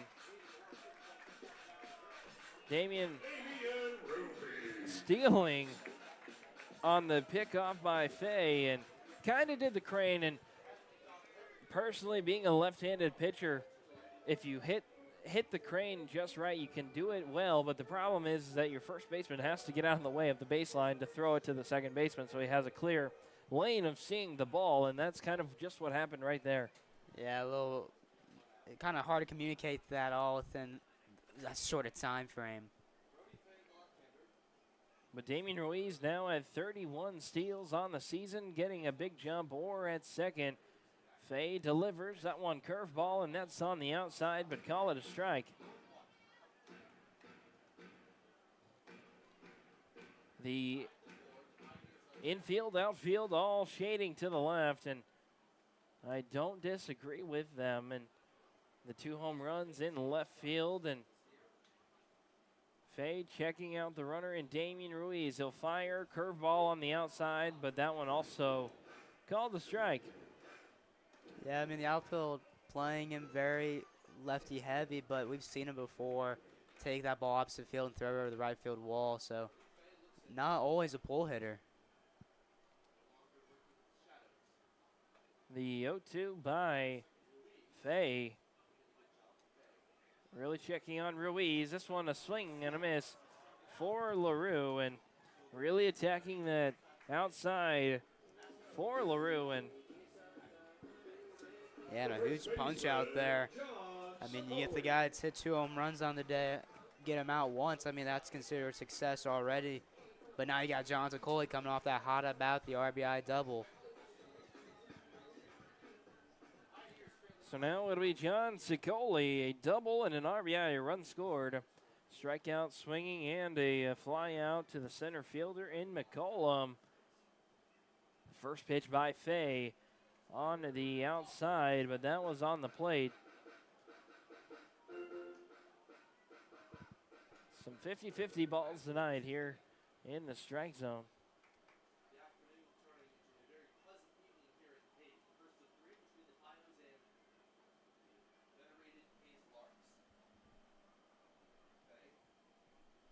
The 1-0 by Fay as he checks the runner in second in Damian Ruiz, and that one hooks in there for a strike.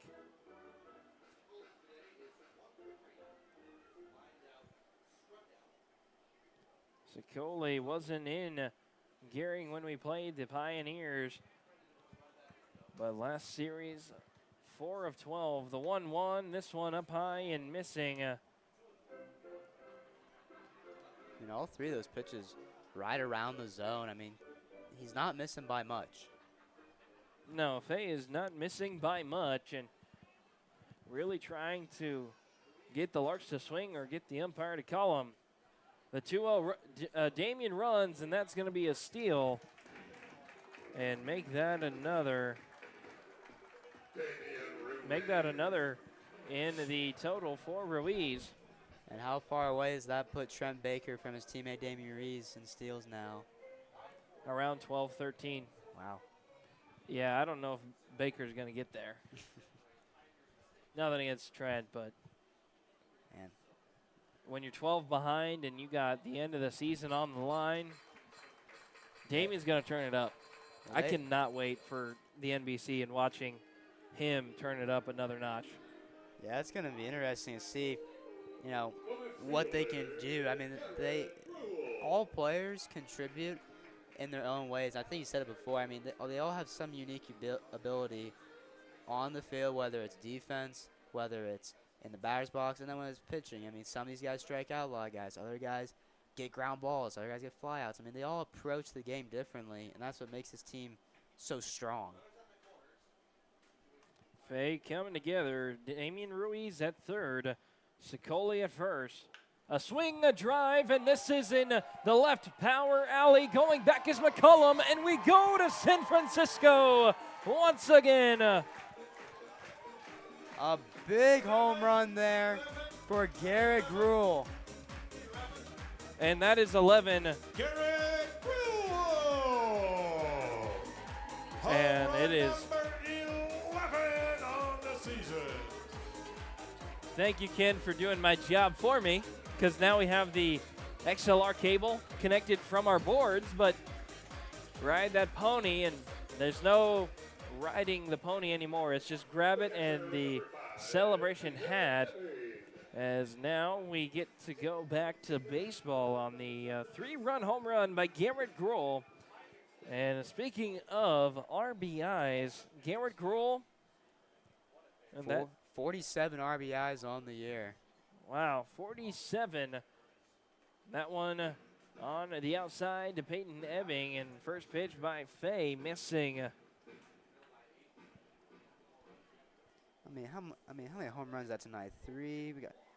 I mean, 3 home runs tonight already in this, and the series has just begun. You make a good point. It's only Friday night, and we got 2 more games, and we have the Game Day Angels that could pad some stats depending what happens, and then also we welcome in a North Platte, and the I wouldn't say partner team, but the owner of North Platte and Gearing own both teams, and so Carson Trail said that North Platte is really turning it up on pitching. The 2-1 by Fay. because they are independent, wanting to try and get into the RMBL. And North Platte and Gering playing against each other a lot here this summer. And he said that they've gotten a lot better in pitching, and that's what he's really noticed. The 3-1 by Fay, and that one fouled off and deflected by Trent Baker.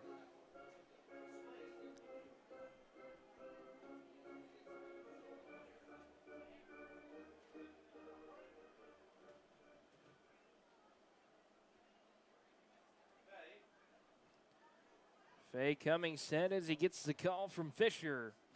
And that one, a breaking ball missing, and Big Papa getting another walk on the night, making it 2. And it'll be probably Cam Walton. But no, it is Tyler Schott coming out, and Schotty gonna be a menace on the base paths. I almost broke a smile. But Tyler Schott coming out, and there is a mountain visit, so we'll take a break here on the Larks Network. Come on. Listen to me. I've tried so many times to tell you this is as good as I can be.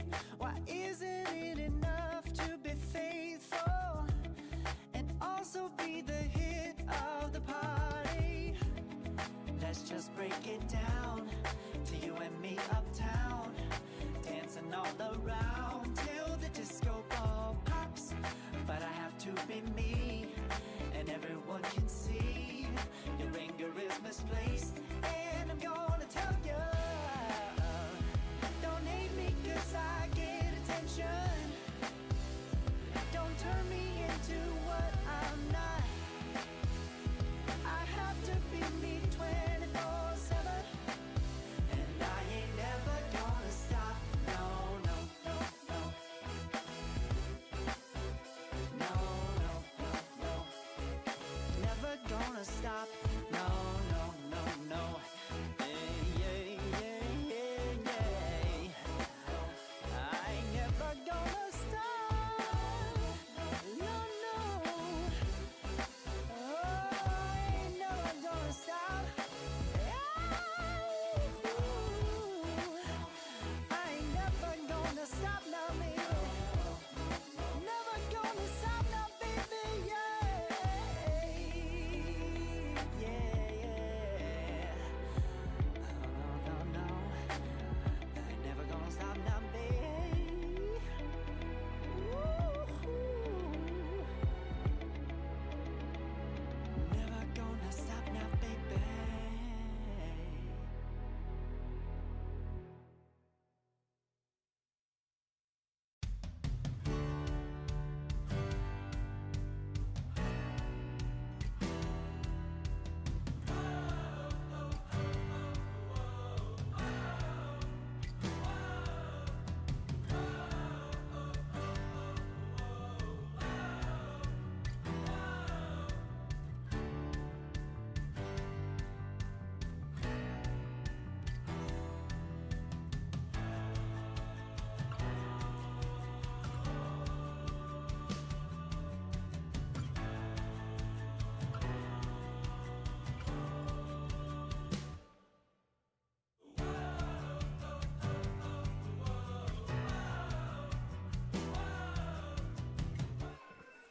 It'll be Luis Garcia set to go. A ground ball, a walk in, a single.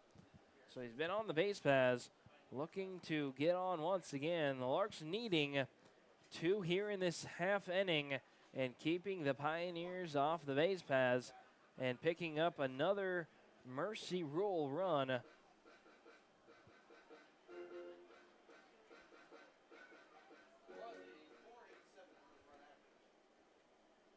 I know I should have kept my stats, but see how many run rules the Larks have had this summer.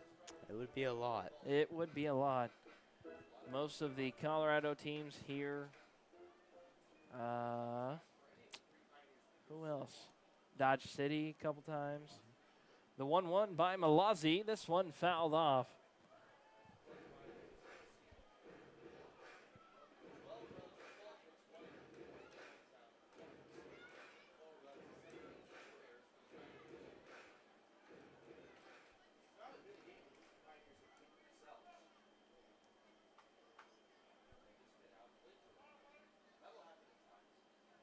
Malazzi fires this one, a ground ball to the second baseman and Orr, and he'll lightly toss it to Asensio, and that will be it as the Larks go down, but not without scoring 3 and pushing their lead to 8, 12-4.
Sorry if I left.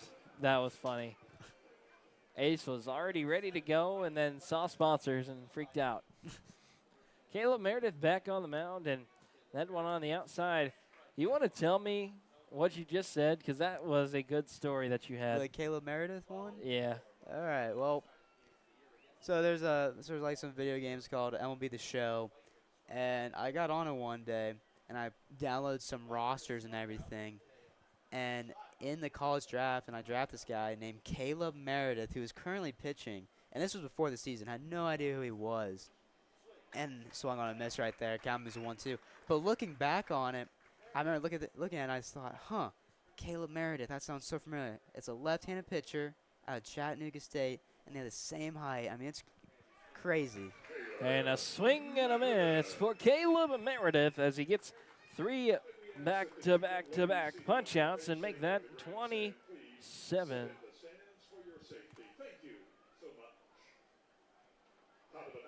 And if you're wondering if he was good in the video game, he was, actually. He had like a 1.64 ERA. I did not trade him. I liked him too much. I couldn't do it.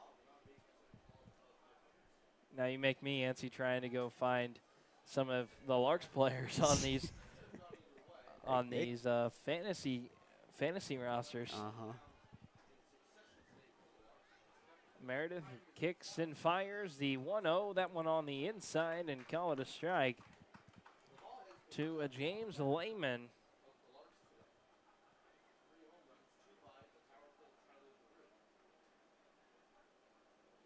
The 1-1, and this one just a little bit low.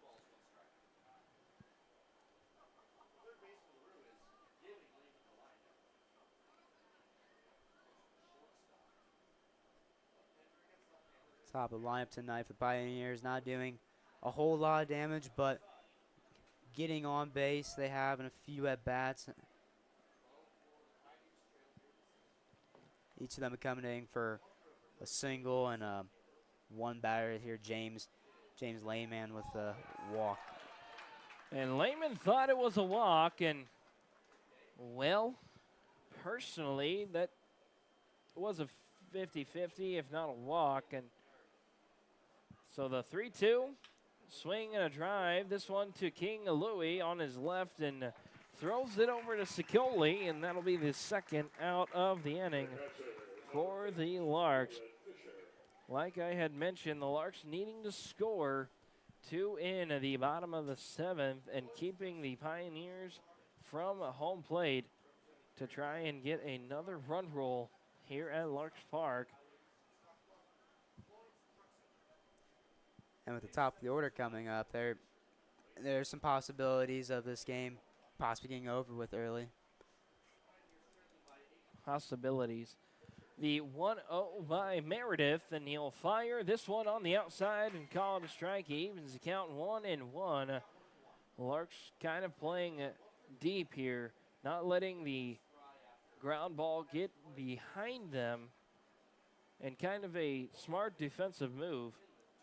And this one into the turf by Meredith, and now the count 2-1 with 2 outs.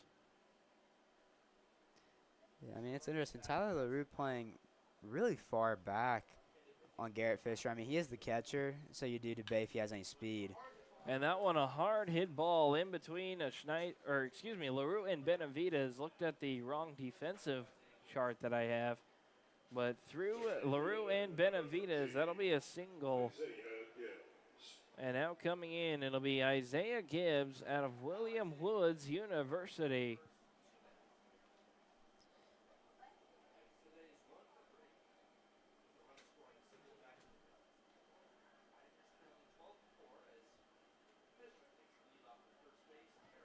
Meredith taking his time, looking at the runner in first and Fisher. But I think he got a pinch runner, so I'm just going to say it's Fisher. But a first pitch strike by Meredith against Gibbs. The 0-1, this one swung on and fouled off, and the coach has good hands on that one as he makes the play.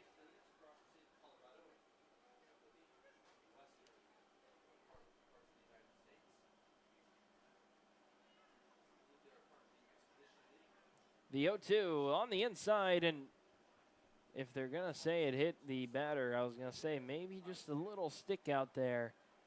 Yeah, trying to get out, but then also getting back in like he overcorrected himself. Yeah, I thought he kind of leaned into it, not going to lie, so I thought they were going to say something. The 1-2, this one in the dirt, and runner almost wanted to go on Peyton Ebbing, but a good block by Big Papa.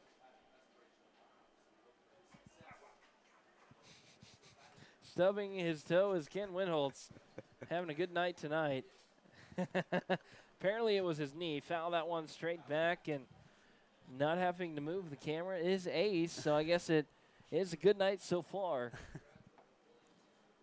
We are already ready for our post-game interview as I have my mic, apparently. So we'll see what happens. Can Ken tell the future? Ken, I think can, and this one just a little low from the pitcher and Kayla Meredith.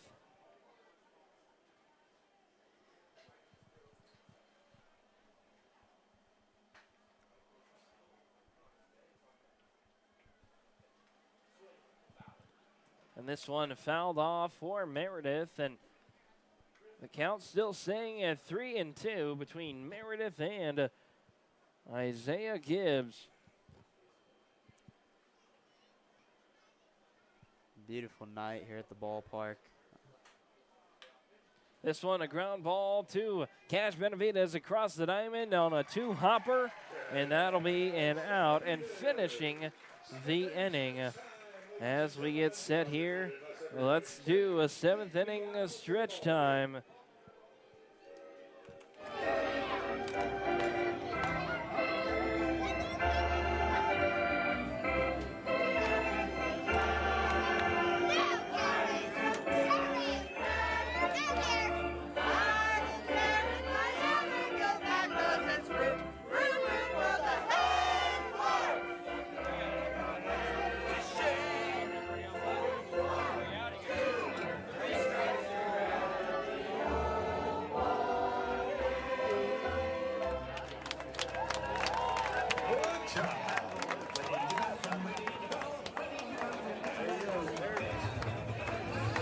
Hey,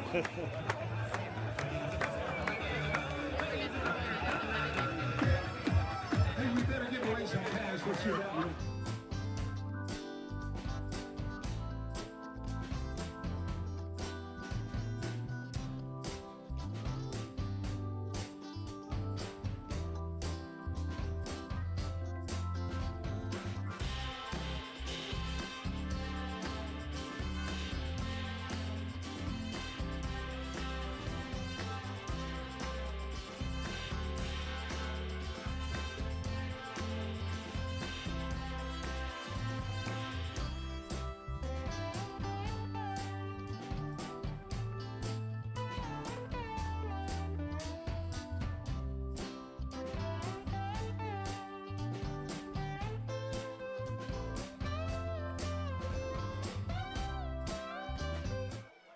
It'll be Bryson Evans, Trent Baker, and Cash Benavides all set to go here in the bottom of the 7th. Hopefully trying to get a run rule here. And that one a swing, nice. a drive, and in between Schneider and Lehman on the left side of the infield.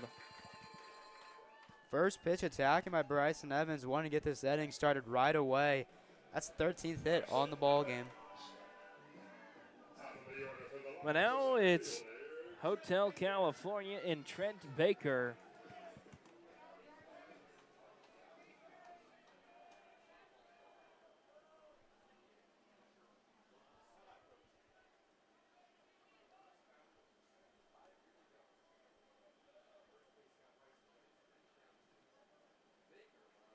Malazzi throws one, and this one a high fly ball right field and out of play.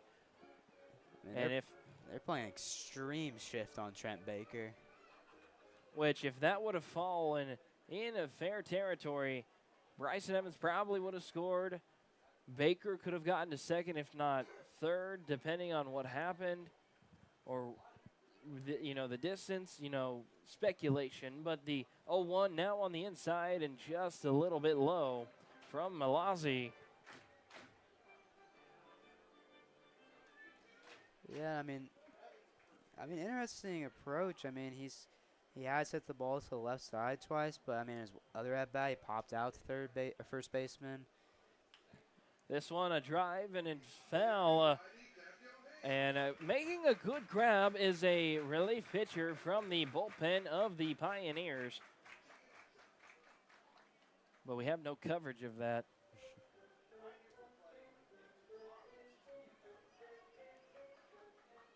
I mean, so far, fouling everything off to the right. Curious why they're just kind of really playing him to the left side here. I don't really understand the move. The 1-2 runner goes, swing and a drive. That's going to be caught. And, doubling it up is the Pioneers.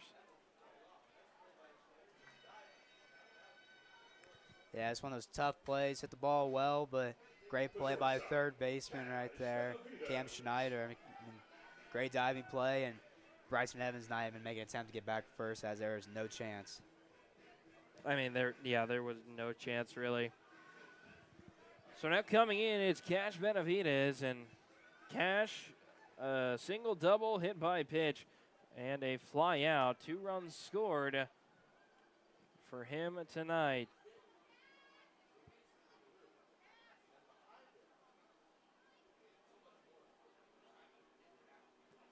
The 1-0 and missing from Malazzi.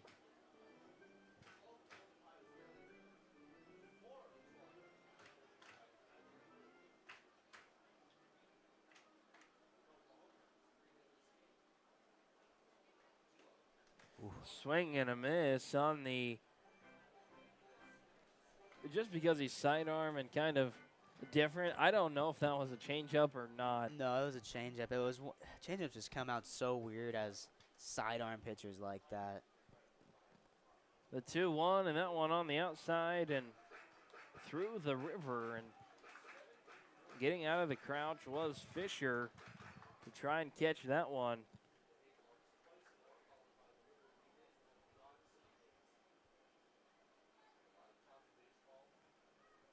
The 3-1, and that's on the outside, and they call it a strike. Love that. Some fan just says, come on, Randy, but Randy Jordan sometimes calls Larks games. Not all the time, but sometimes. The 3-2 inside.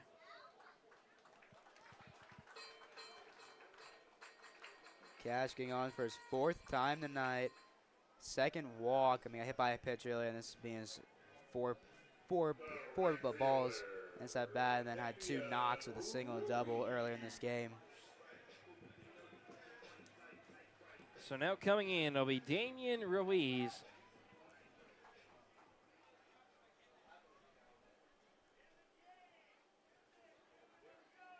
Malazzi fires this one on the outside, but benefit of the doubt because of the sidearm action.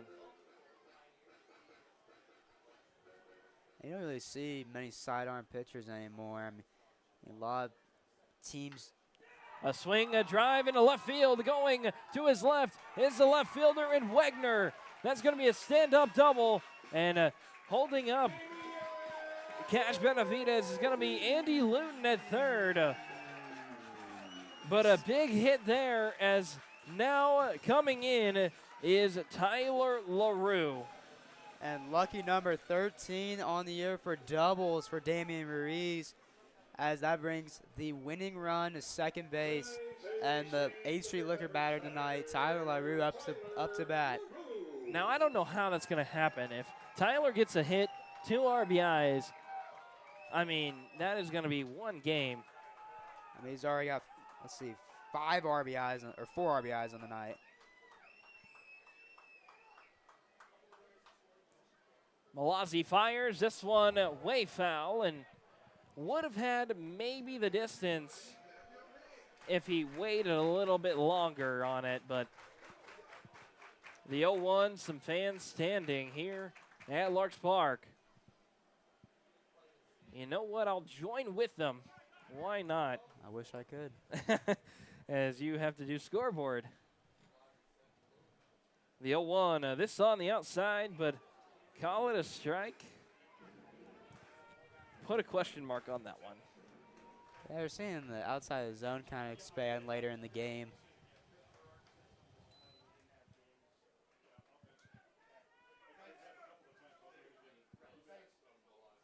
The 0-2 from Malazzi, and that's on the outside. Good eye by Tyler, and now the count 1-2 between Malazzi and LaRue. No shift really other than the outfielders, as McCollum in the almost shortstop extended. This one on the inside and missing from Malazzi, and now the count 2-2, 2 outs, and even 2 Larks in scoring position. And I mean, a great at bat by Tyler LaRue. We get back into the count, down 0-2, works it back to 2-2.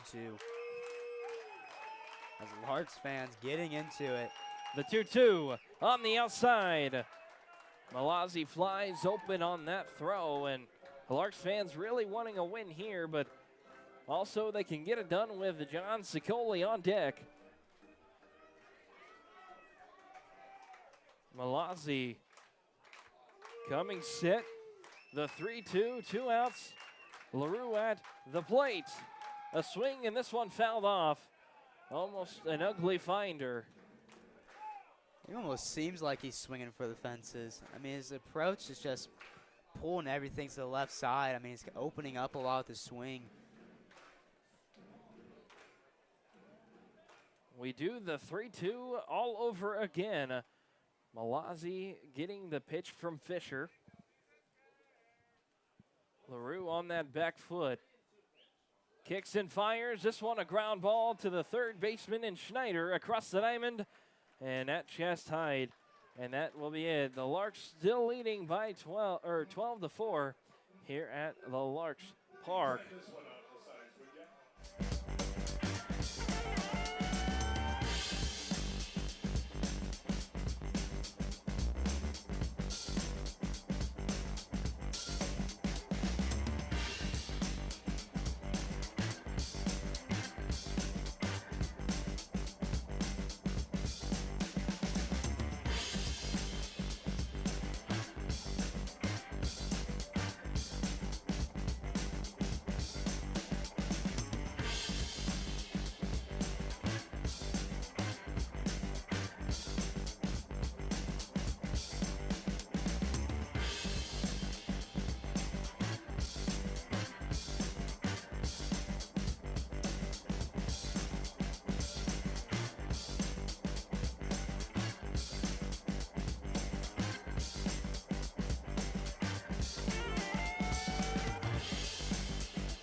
Michael Asensio to the plate for the Pioneers. But the Larks will send a flamethrower in the cruise missile. Mike Cruz out of San Angelo, Texas.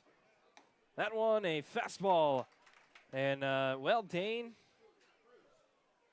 start putting that radar up. Man, he throws some electric stuff, man. The 0-1 from the cruise missile. This one on the outside swing and a miss, and no chance really for Asensio on that one. So now Peyton Ebbing going out to talk to Mike Cruz. Oh, I can't get them because of the crowd.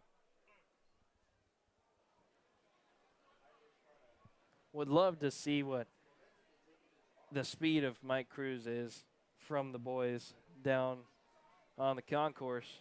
Pengelly, Tyler Schott, and I can't see the other one, but we will figure it out later. The 0-2 from Mike Cruz. Curveball out there and call it strike 3. And that one looking for Mike Cruz, as that is his 13th punch out of the season. 13. Got him just frozen at the plate. Almost froze the umpire as well. I think it took him a second to process how hard that slider was. Slider, curveball, one of the two. I mean, as a flamethrower, I don't know if you would really want to throw a curveball, but one of the two from Cruz, nevertheless. And that one missing from Cruz. And with Mike Cruz into the game, we look back on Caleb Meredith's night, going 3 innings, striking out 3 batters, no walks, no hit by pitches, only allowed 1 hit throughout the night on no earned runs. He really went out there and just threw strikes and let the game come to him. Pitch on the inside, and saying it hit him is Brad Halleck.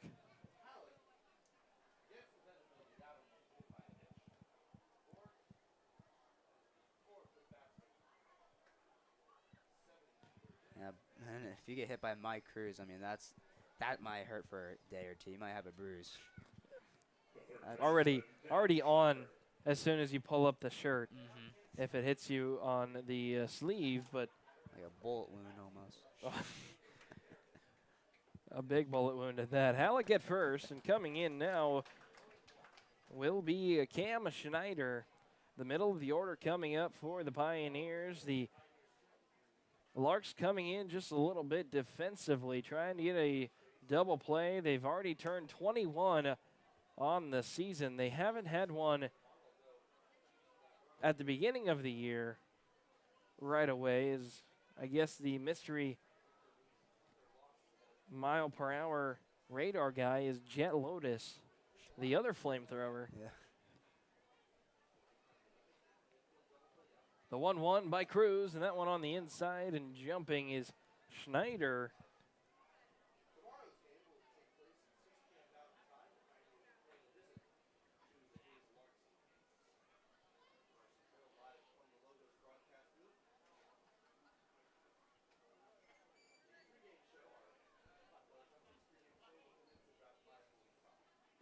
The 2-1 swing and a miss for Cruz missile, and could get to 14, get a ground ball, one of the two, or move the count to full. Cruz gets set. He'll fire, and that one on the outside and almost on the river. So we'll move the count to full, 3-2 between Mike Cruz and also Cam Schneider.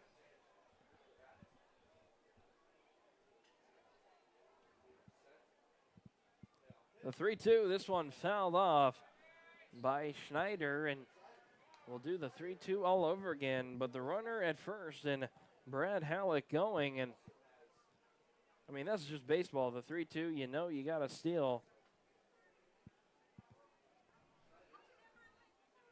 Will Halleck go again? Cruz fires, and that's on the outside, and that one watching for number 14 on the season. Back-to-back punch-outs watching for Mike Cruz. Now coming in, it'll be Aiden Orr.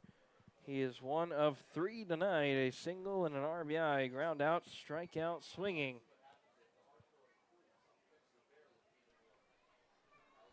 The 0-0, and that's on the outside and missing from Cruz.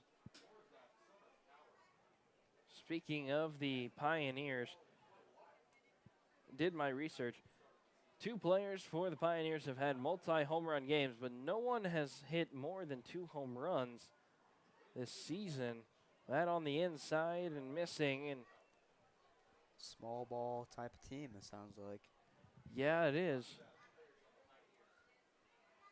I mean, they gave it a ride a couple times tonight as well. Yeah, but with it being a better ballpark, they're really not taking advantage of it. The 2-0 swung on and fouled off, and that's off the Larks fence down the third base line.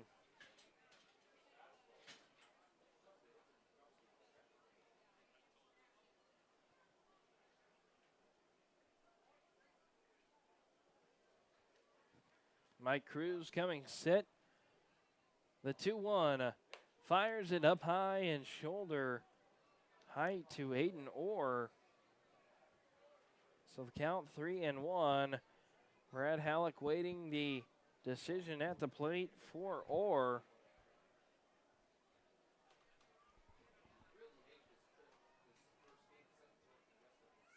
The 3-1, this one a swing and a miss down the middle, and why not throw it again? Yeah, we know the runner's going to be on the move here, so you can go back to that fastball. The 3-2 by Cruz. That one fouled off, and line drive stays in the park and not into the Larks bullpen.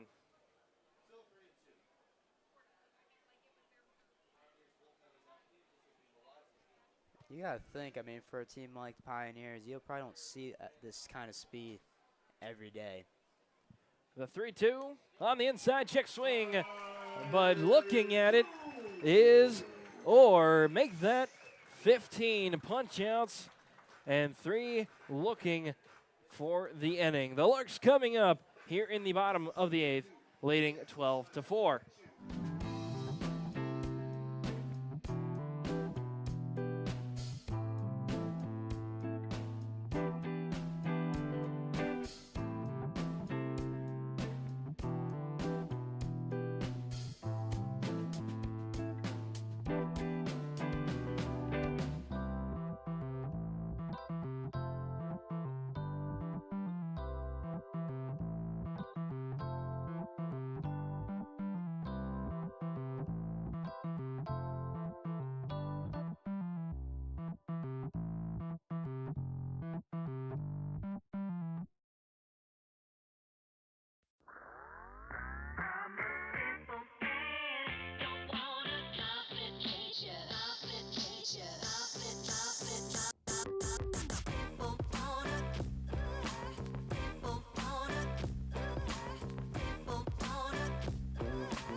Sorry, I need to do some pitch missing from the new pitcher in Jordan Stanton. Second pitch on the inside to John Sicoli. What happened to Tyler? Tyler grounded out to the third baseman in his last at bat. Thank you. Wanted to put that in there because I didn't. So Sicoli in there. A swing, a drive to the first baseman, and the turf monster eats him up.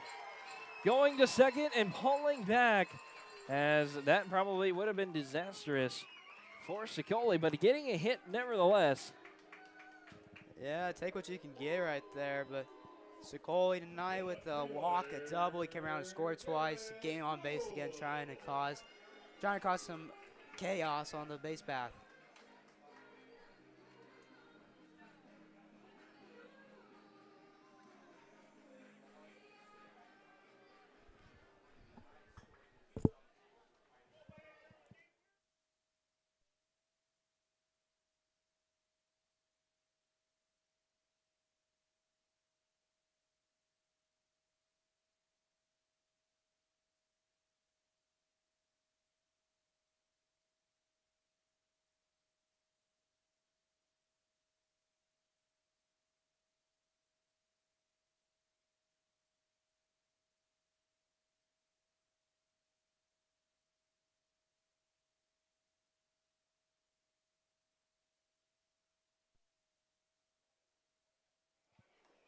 But that one missing for.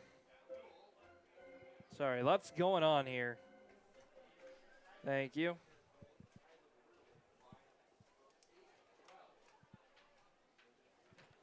Love how things come around, as Yeah. you can read that for me, and I've already read it anyway. Ball on the outside, and then a strike, and so now the count 2-1 between the new pitcher in Jordan Stanton and Garrett Gruhl. Larks just needing two, or going to the top of the ninth and finishing it off. One of the two, it doesn't matter. But the Larks can secure another win at home and making it 20 wins at home and move to a 1-win streak, but also a 29-6 overall.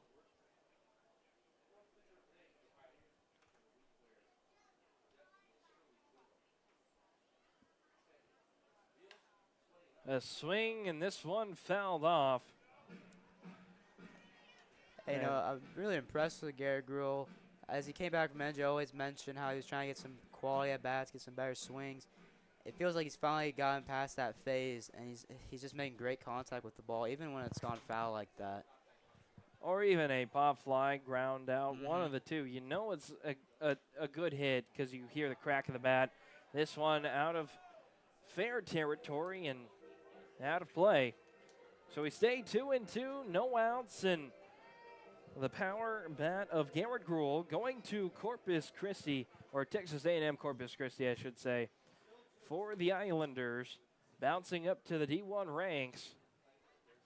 One of, I think, 3 players that weren't D1 bouncing up to the D1 here next season. And, I like to think of him as one of the more underrated guys because, he's in the 6th spot and you kind of forget about him, but then he comes up to the plate and you're like, oh, we got to get him out. This one bounced into the turf. Back pick to Sicoli, safe.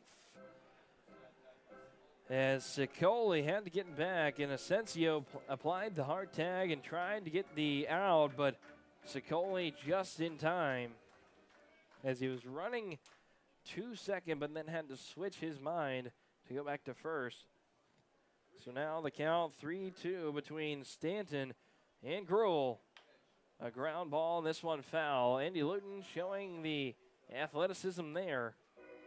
And Caleb Meredith happy about whoever caught it. Great at bat here by Gruhl, staying alive with 2 strikes.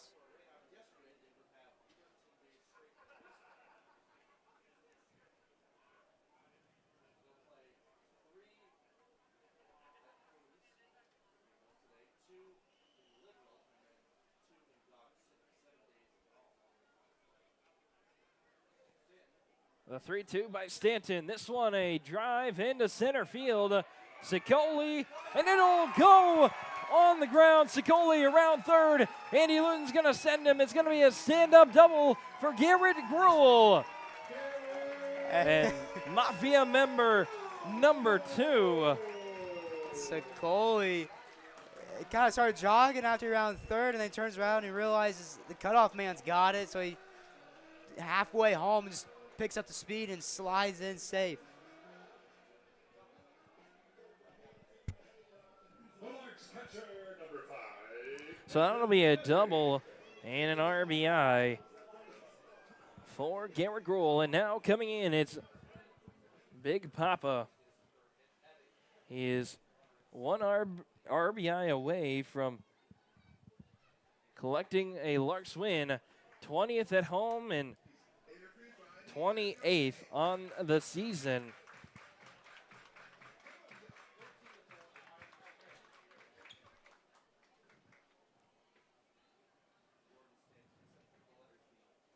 The 0-1 by Stanton. Runner goes and Gruel, and that's going to be in time. Andy Luton trying to be more aggressive, and that's kind of the Larks' agenda this season, but stealing third when you had a runner at second, no outs, that's very, very aggressive. Very bold. I don't really understand the call there, but not the biggest speed threat, but interesting call there by Andy Luton. So now the count 1-1 with one out. This one just a bit high. So now the count 2-1 between Peyton Ebbing and also Jacob Stanton. Kicks and fires, a swing and a miss on the high fastball. And if there's one thing that I know about Big Papa that he doesn't like to admit, likes the high fastballs. I mean, it's a hard pitch to lay off. It looks so good, but it's the hardest pitch in baseball to hit. It's a high fastball. It's hard to catch up on. The 2-2 from Stanton. This on the outside through the river and woods.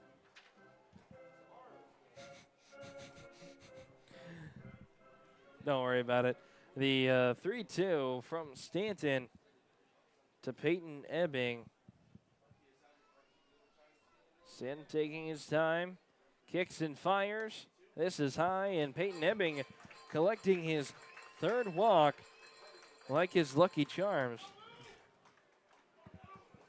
Seeing the ball well, and though he loves those high fastballs, laid off one there, as he is now the winning run, as Garrett Gruel getting thrown out on the caught, stealing it down for third base. Cam Walton will come in to pinch run for Peyton Ebbings. But now it'll be Cam Walton out of Texas State. He was at New Mexico, but now he's going to Texas Southern. Speaking of Cam, lots of family here right in front of us and to the left. So congrats for Cam having some family here. That one just a little bit low. Probably see Cam either tomorrow or Sunday. I mean, we had a day off, and I think Cam pitched the second game of day number 2. So probably Sunday, if anything, if we see Cam. But nevertheless, probably see Cam and have a good time with family. As a throw over to first, not in time to catch Cam. And Stanton really having to watch the runners, especially here in this situation. Don't want to get mercy ruled, especially, you know, being in the last half inning. The 1-0, this one just missing, but call it a strike by Hunter Fitzpatrick.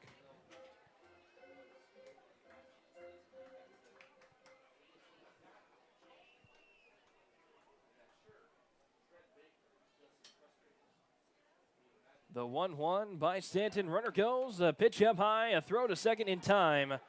And they're going to say safe. And safe at second in the steal by Cam Walton.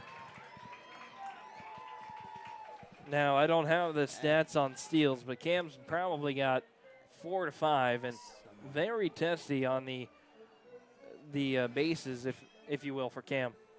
And another interesting call there. I mean, with one out, I mean, sending the runner gets you out of double play, but interesting call there by Andy Luton. The 1-2 from Stanton after the high fastball. Walton getting a good sized lead. This one a fly ball, and this one out of play as it comes to the left of us.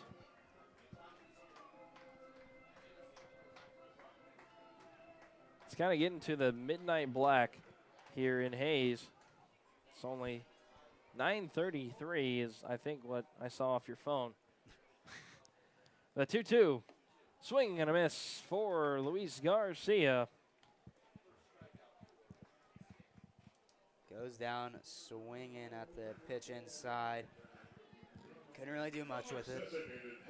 Well, and I do have to say, I have this stat because I wanted to make sure that Larks fans know that the Larks throughout the season have gotten a lot better. When we went to Western Nebraska, there was 20 punch-outs, 14 swinging, 6 looking, and, well, when we had Liberal, 4 games and better, tougher competition, 27 punch-outs in 4 games in 2 days, 14 of them swinging, 13 looking. That might not be a good stat, but also at the same time, in 4 games they had 27. In 2 games, and earlier in the year they had 20. It's improvement, and for the most part, they don't strike out a lot. I mean, we see teams come in here and they'll strike out almost double digits to all of our pitchers. Larks, for the most part, they're about 5 to 8 strikeouts per game. They're not usually in the double-digit category.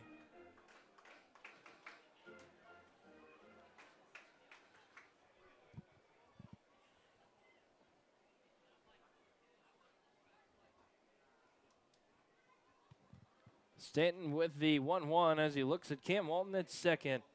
He'll kick and fire this one on the outside across the river and just a little bit low to Bryson Evans. A single, and a fly out and strikeout.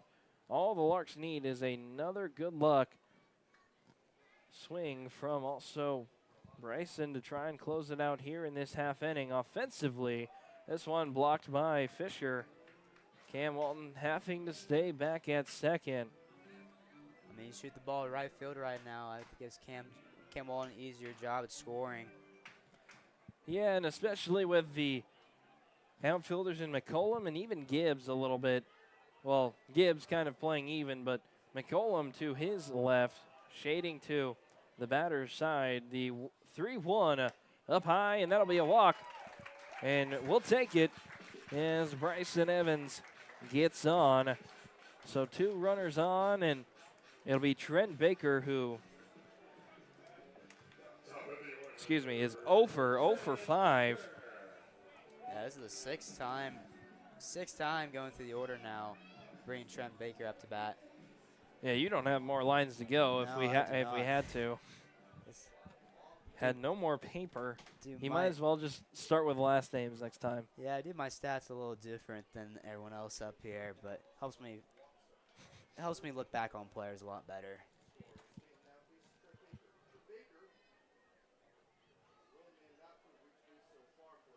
The 0-0, this one a ground ball, a dive by the first baseman in Asensio. And Larks can't do it offensively, but defensively they can shut down the Pioneers. Larks leading 13-4 to the top of the 9th we go.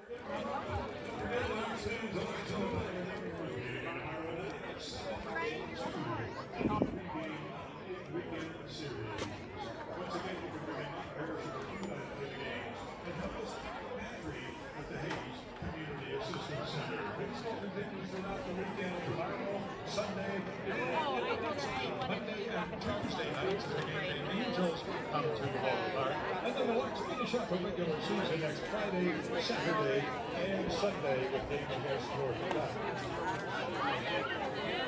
NBC World Series plays the game on the 3rd. That's August the 3rd. Larks are headed to the NBC World Series in Wichita. Going to be played this year at Wichita State's Stadium. Stay tuned to local media for game days and game times.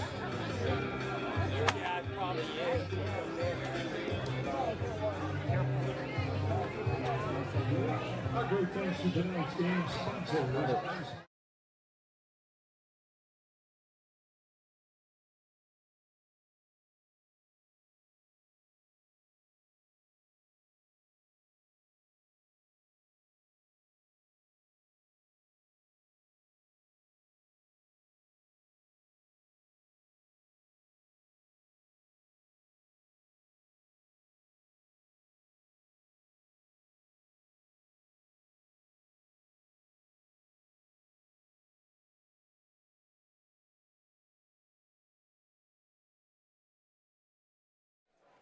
Eight, 9, and 1 set to go against the Cruise Missile.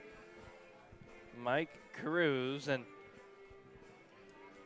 Cruz trying to get through this game and not really in a save situation, but still matters to his ERA and everything else. Yeah, another chance to close this game out. Let's see what the Cruise Missile can do. As first pitch coming in high on the fastball. Starting the count 1-0. Thanks for filling in for me just a little bit there. The 1-0 as Cruz getting sets and fires. This one on the inside and apparently missing, but it looked like it was in there. But the umpire kind of blocking my plate view of home. Yeah, blocking mine too, but I can still tell if it's a ball or strike, not going to lie. The 2-0 check swing should have been called a strike, but now it's a 3-0 count.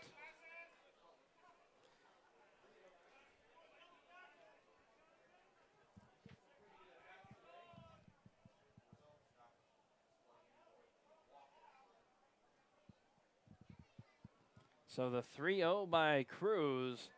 This one in there for a strike, and now the count 3-1. Honestly, as a pitcher, I know you want to fight back into the count, but if it's 3-0, why not just walk him, you know? Well, don't give up. I mean, because just like right there, now he's back in the count. I mean, don't give up. I mean, it's like Steph Curry missing a three-pointer 3 in a row, and it's like, all right, we got to give up now? No, let's see what happens in the next one.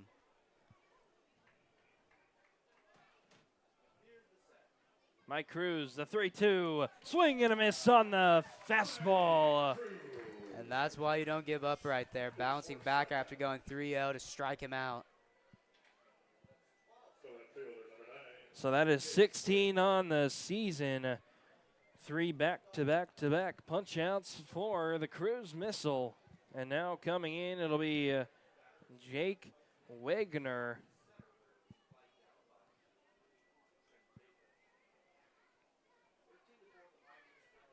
First pitch by Cruz, fastball on the inside and missing.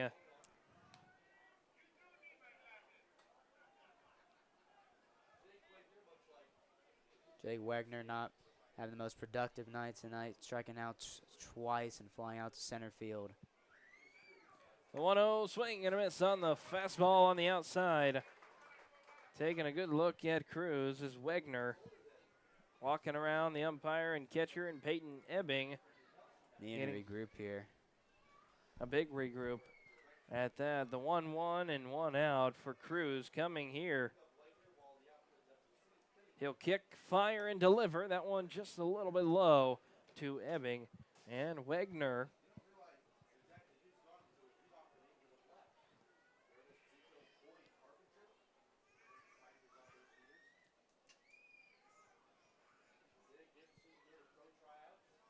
Two-one, that's on the inside and kind of moving out the way. I've really noticed that a lot of the Colorado and Nebraska teams really like to move out the way and kind of jump out the way when it's an inside pitch. But now the count 3-1. Mike Cruz fires, swing and a miss on the fastball.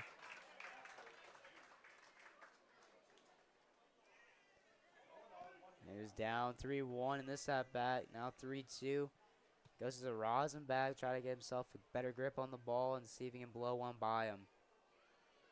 The Cruz Missile coming set, 3-2, pitch just high.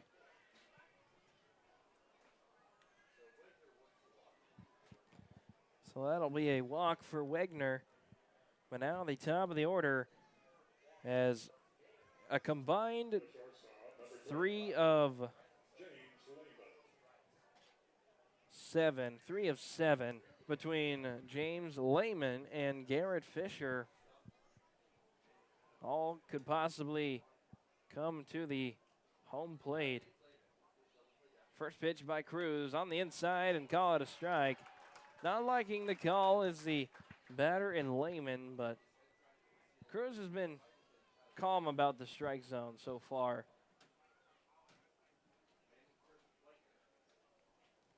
The 0-1 fires, and this one just a bit high. So Cruz will even the count with 1 on. And Tyler LaRue on Lehman, especially kind of playing the in-between third and short, kind of that rover, if you will, and T-ball. Yeah, interesting with Mike Cruz on the mound, especially when a lot of these guys are late on the swing, so playing him more to the right. Interesting. Swing and miss on the fastball, and now the count 1-2 in favor of Mike Cruz. He'll come set, he'll take a pause, a deep breath, look up and down, he'll fire, and that's on the inside. Wanting to throw down was Peyton Ebbing, but the batter kind of walked in his way.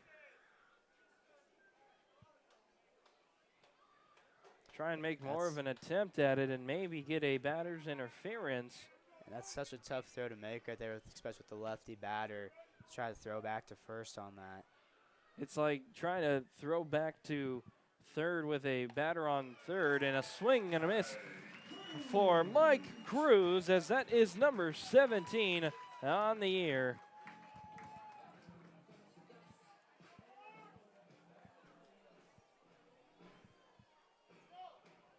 As that leaves us 1 out away from a Larks victory here tonight. But now it'll be at the hands of Garrett Fisher and Mike Cruz. Maybe even Peyton Ebbing calling some pitches.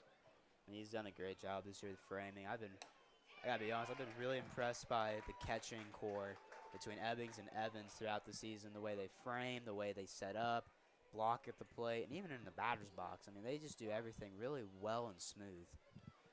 Swing and a miss on the fastball up high, and now the count 0-1 between Mike Cruz and the Pioneer in Garrett Fisher, and that one fouled directly back.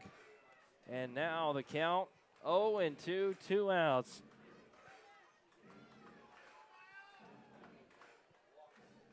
Some kind of offbeat claps down below. Cruz coming set. He'll take a deep breath. The 0-2.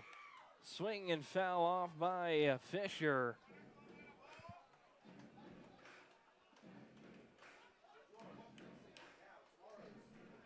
Garrett Fisher in his last 2 at-bats, getting on with a base hit in each of them, driving in a run as well. So we do the 0-2 once again. Sicoli not holding the runner on first. Why would you when you're up by 11? A swing, a drive into left field. That's going to be a can of corn for Garrett Gruhl. And the Larks pick up another victory here at Larks Park as the Hayes Larks move to 29-6 on the year, while having 20 wins at home and move to 1 win in the streak. But the Gearing Pioneers lose tonight here in Hayes, Kansas, as they now move to 26-11 and 4-3 on the road with a 1-game losing streak. Join me for post-game as we get set here at Larks Park.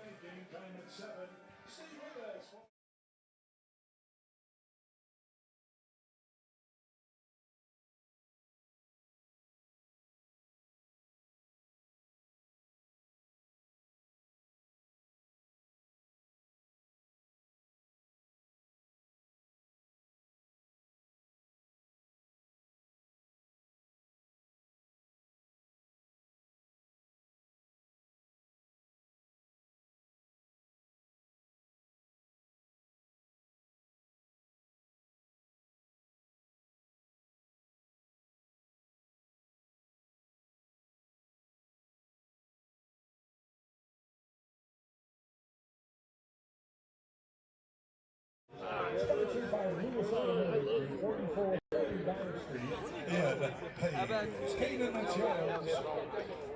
All right, where is Caleb Meredith? Play on the game. Okay, well, Mike. Is the mic turned on? Hold on a second. Someone needs the mic turned on. Give me a second. You got a mic. Brand new one. Wait, someone needs to turn the mic on. Bang. Yo. All right, Caleb, you got, a couple innings under your belt tonight, had a very good game, and I haven't had to interview you yet, but talk to me about, coming out here and getting away, especially being a fun-loving guy as you are. Every time I get to pitch, I'm just trying to find a way to contribute to the team. So I'm looking to do that. Great You pick up your 20th victory. What does it mean for you, especially coming back? I love Hayes last year. People are amazing. The fans are great. The team's great. So once again, just being able to contribute to the city and the team is all I'm trying to do. All right, where is Garrett Gore? Ah, yes! He's a dog. Why are we not picking Garrett, you and Tyler LaRue have been menaces on the offensive side. Oh, what? You have 5 RBIs, 2 doubles, and a home run. Talk to me about what you saw at the plate tonight. Just trying to get my pitch, not chase, stay back, and use the whole field. So worked out pretty good tonight. Defensively, you've been in left field, this entire season. Talk to me about the position change for you, because I know that you weren't in left field. It's a little more rough. The ball doesn't really play true, so it's kind of a challenge, but we get it done. All right, well, thank you, Larks.